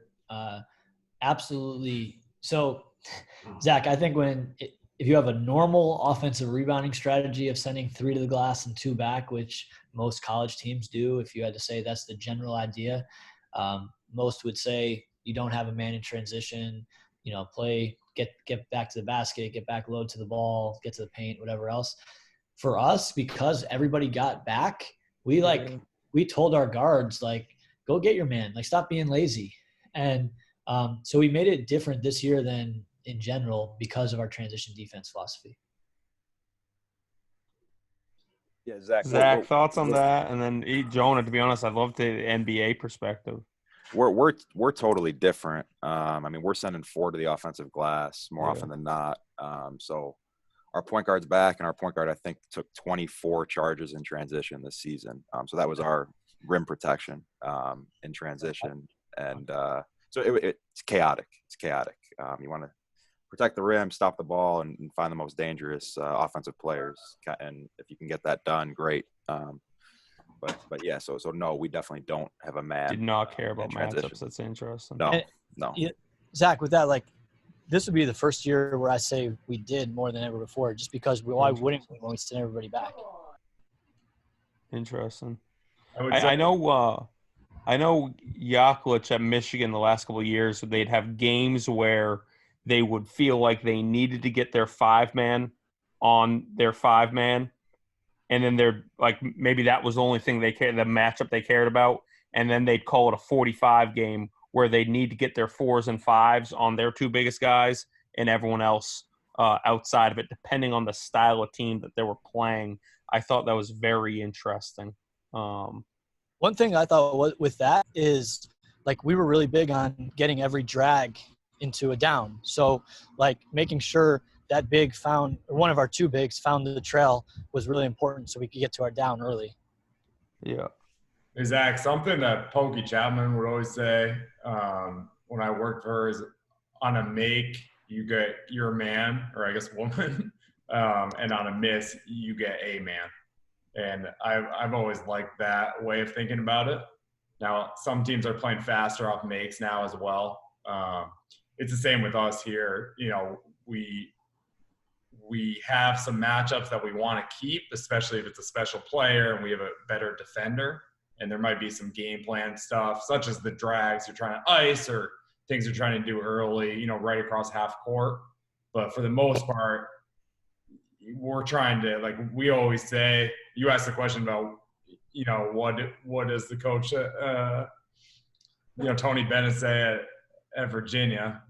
if you came to one of our practices and we were doing a transition defense drill, you would just hear, you don't have a man. You don't have a man. Yeah. So that's how we Brad Stevens had some saying it's pretty much like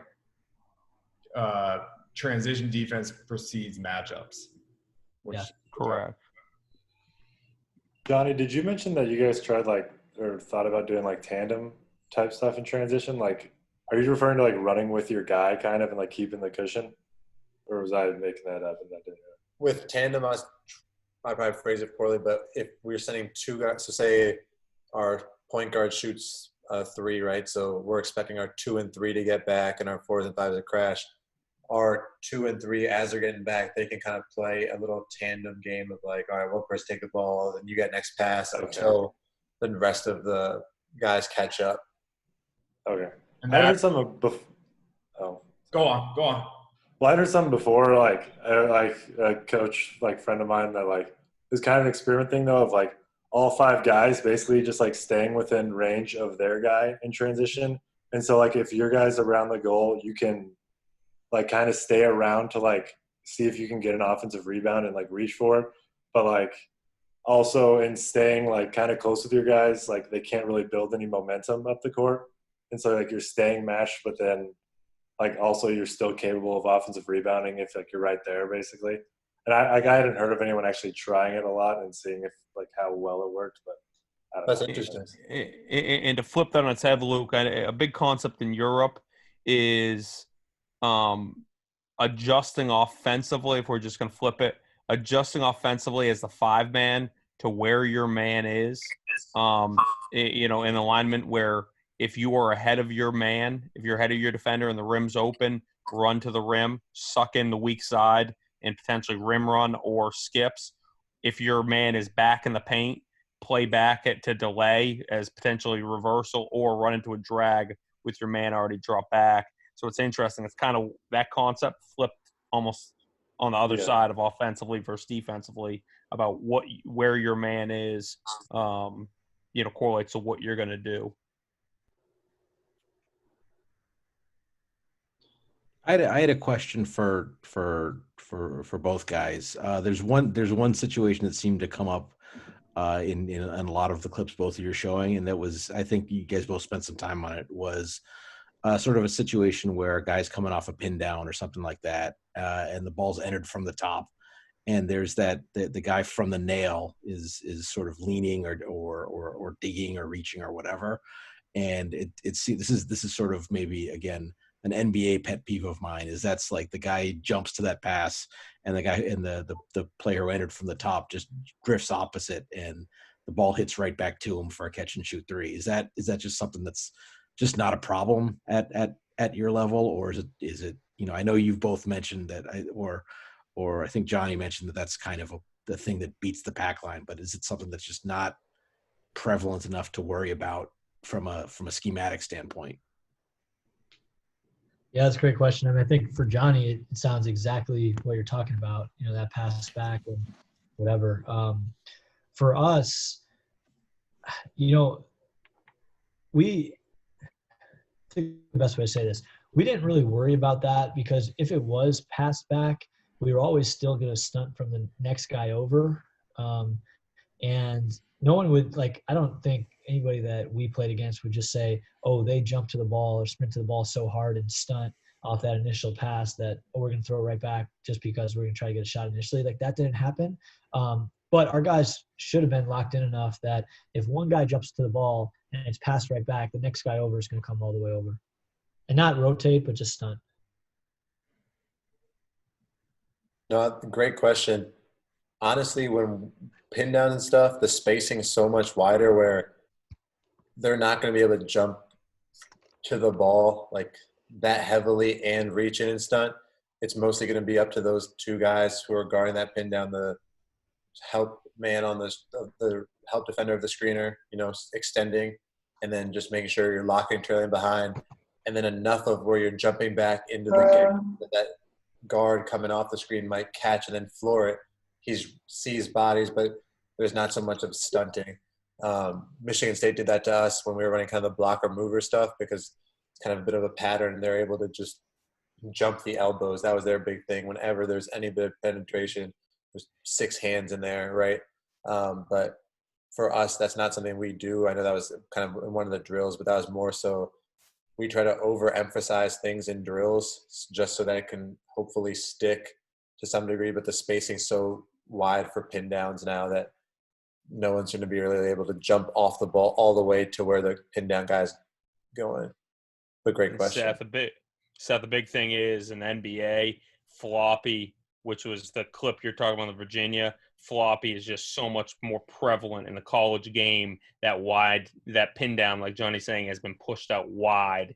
And it's Ted, correct me if I'm wrong, it's what Beeline terms the 53 screen, the wide pin down has essentially become the norm, and floppy is just really almost non-existent in the college game. Makes sense. Good stuff. Well, thank you, Adam. We're about 4 hours in, so let's wrap it up tonight. Johnny and Adam, thanks for both sharing really good stuff. And I know there's obviously a lot of craziness going on in the world right now, but it's nice to dig into some defense and escape that for a little bit. Really good contributions and questions from everyone else. Clay Moser, who's been on most of the calls, he's at Arkansas with Muss. They are looking for a grad assistant. So if you know anyone, a former player, they've got to be able to do stuff on the court. It could be a unathletic person like myself, but it would be a pretty good program to get them involved with. So if you know Clay, his contact info will be on what I send out. You can reach out to him or reach out to me. Maybe any of your former players will be interested in that. And he should be back next week. But yeah, that's all I have. Like I said earlier, I'll send out a link to the video the next day or two with a contact list and some of the materials from tonight. So, thanks everyone for coming tonight. I really, really appreciate it. I know it was a long session, but it was very insightful. So thank you all. Thanks, Jonah. Thanks guys. Appreciate y'all. Everybody. Thank you. Thanks, Adam and Johnny. Thanks, guys. See you later.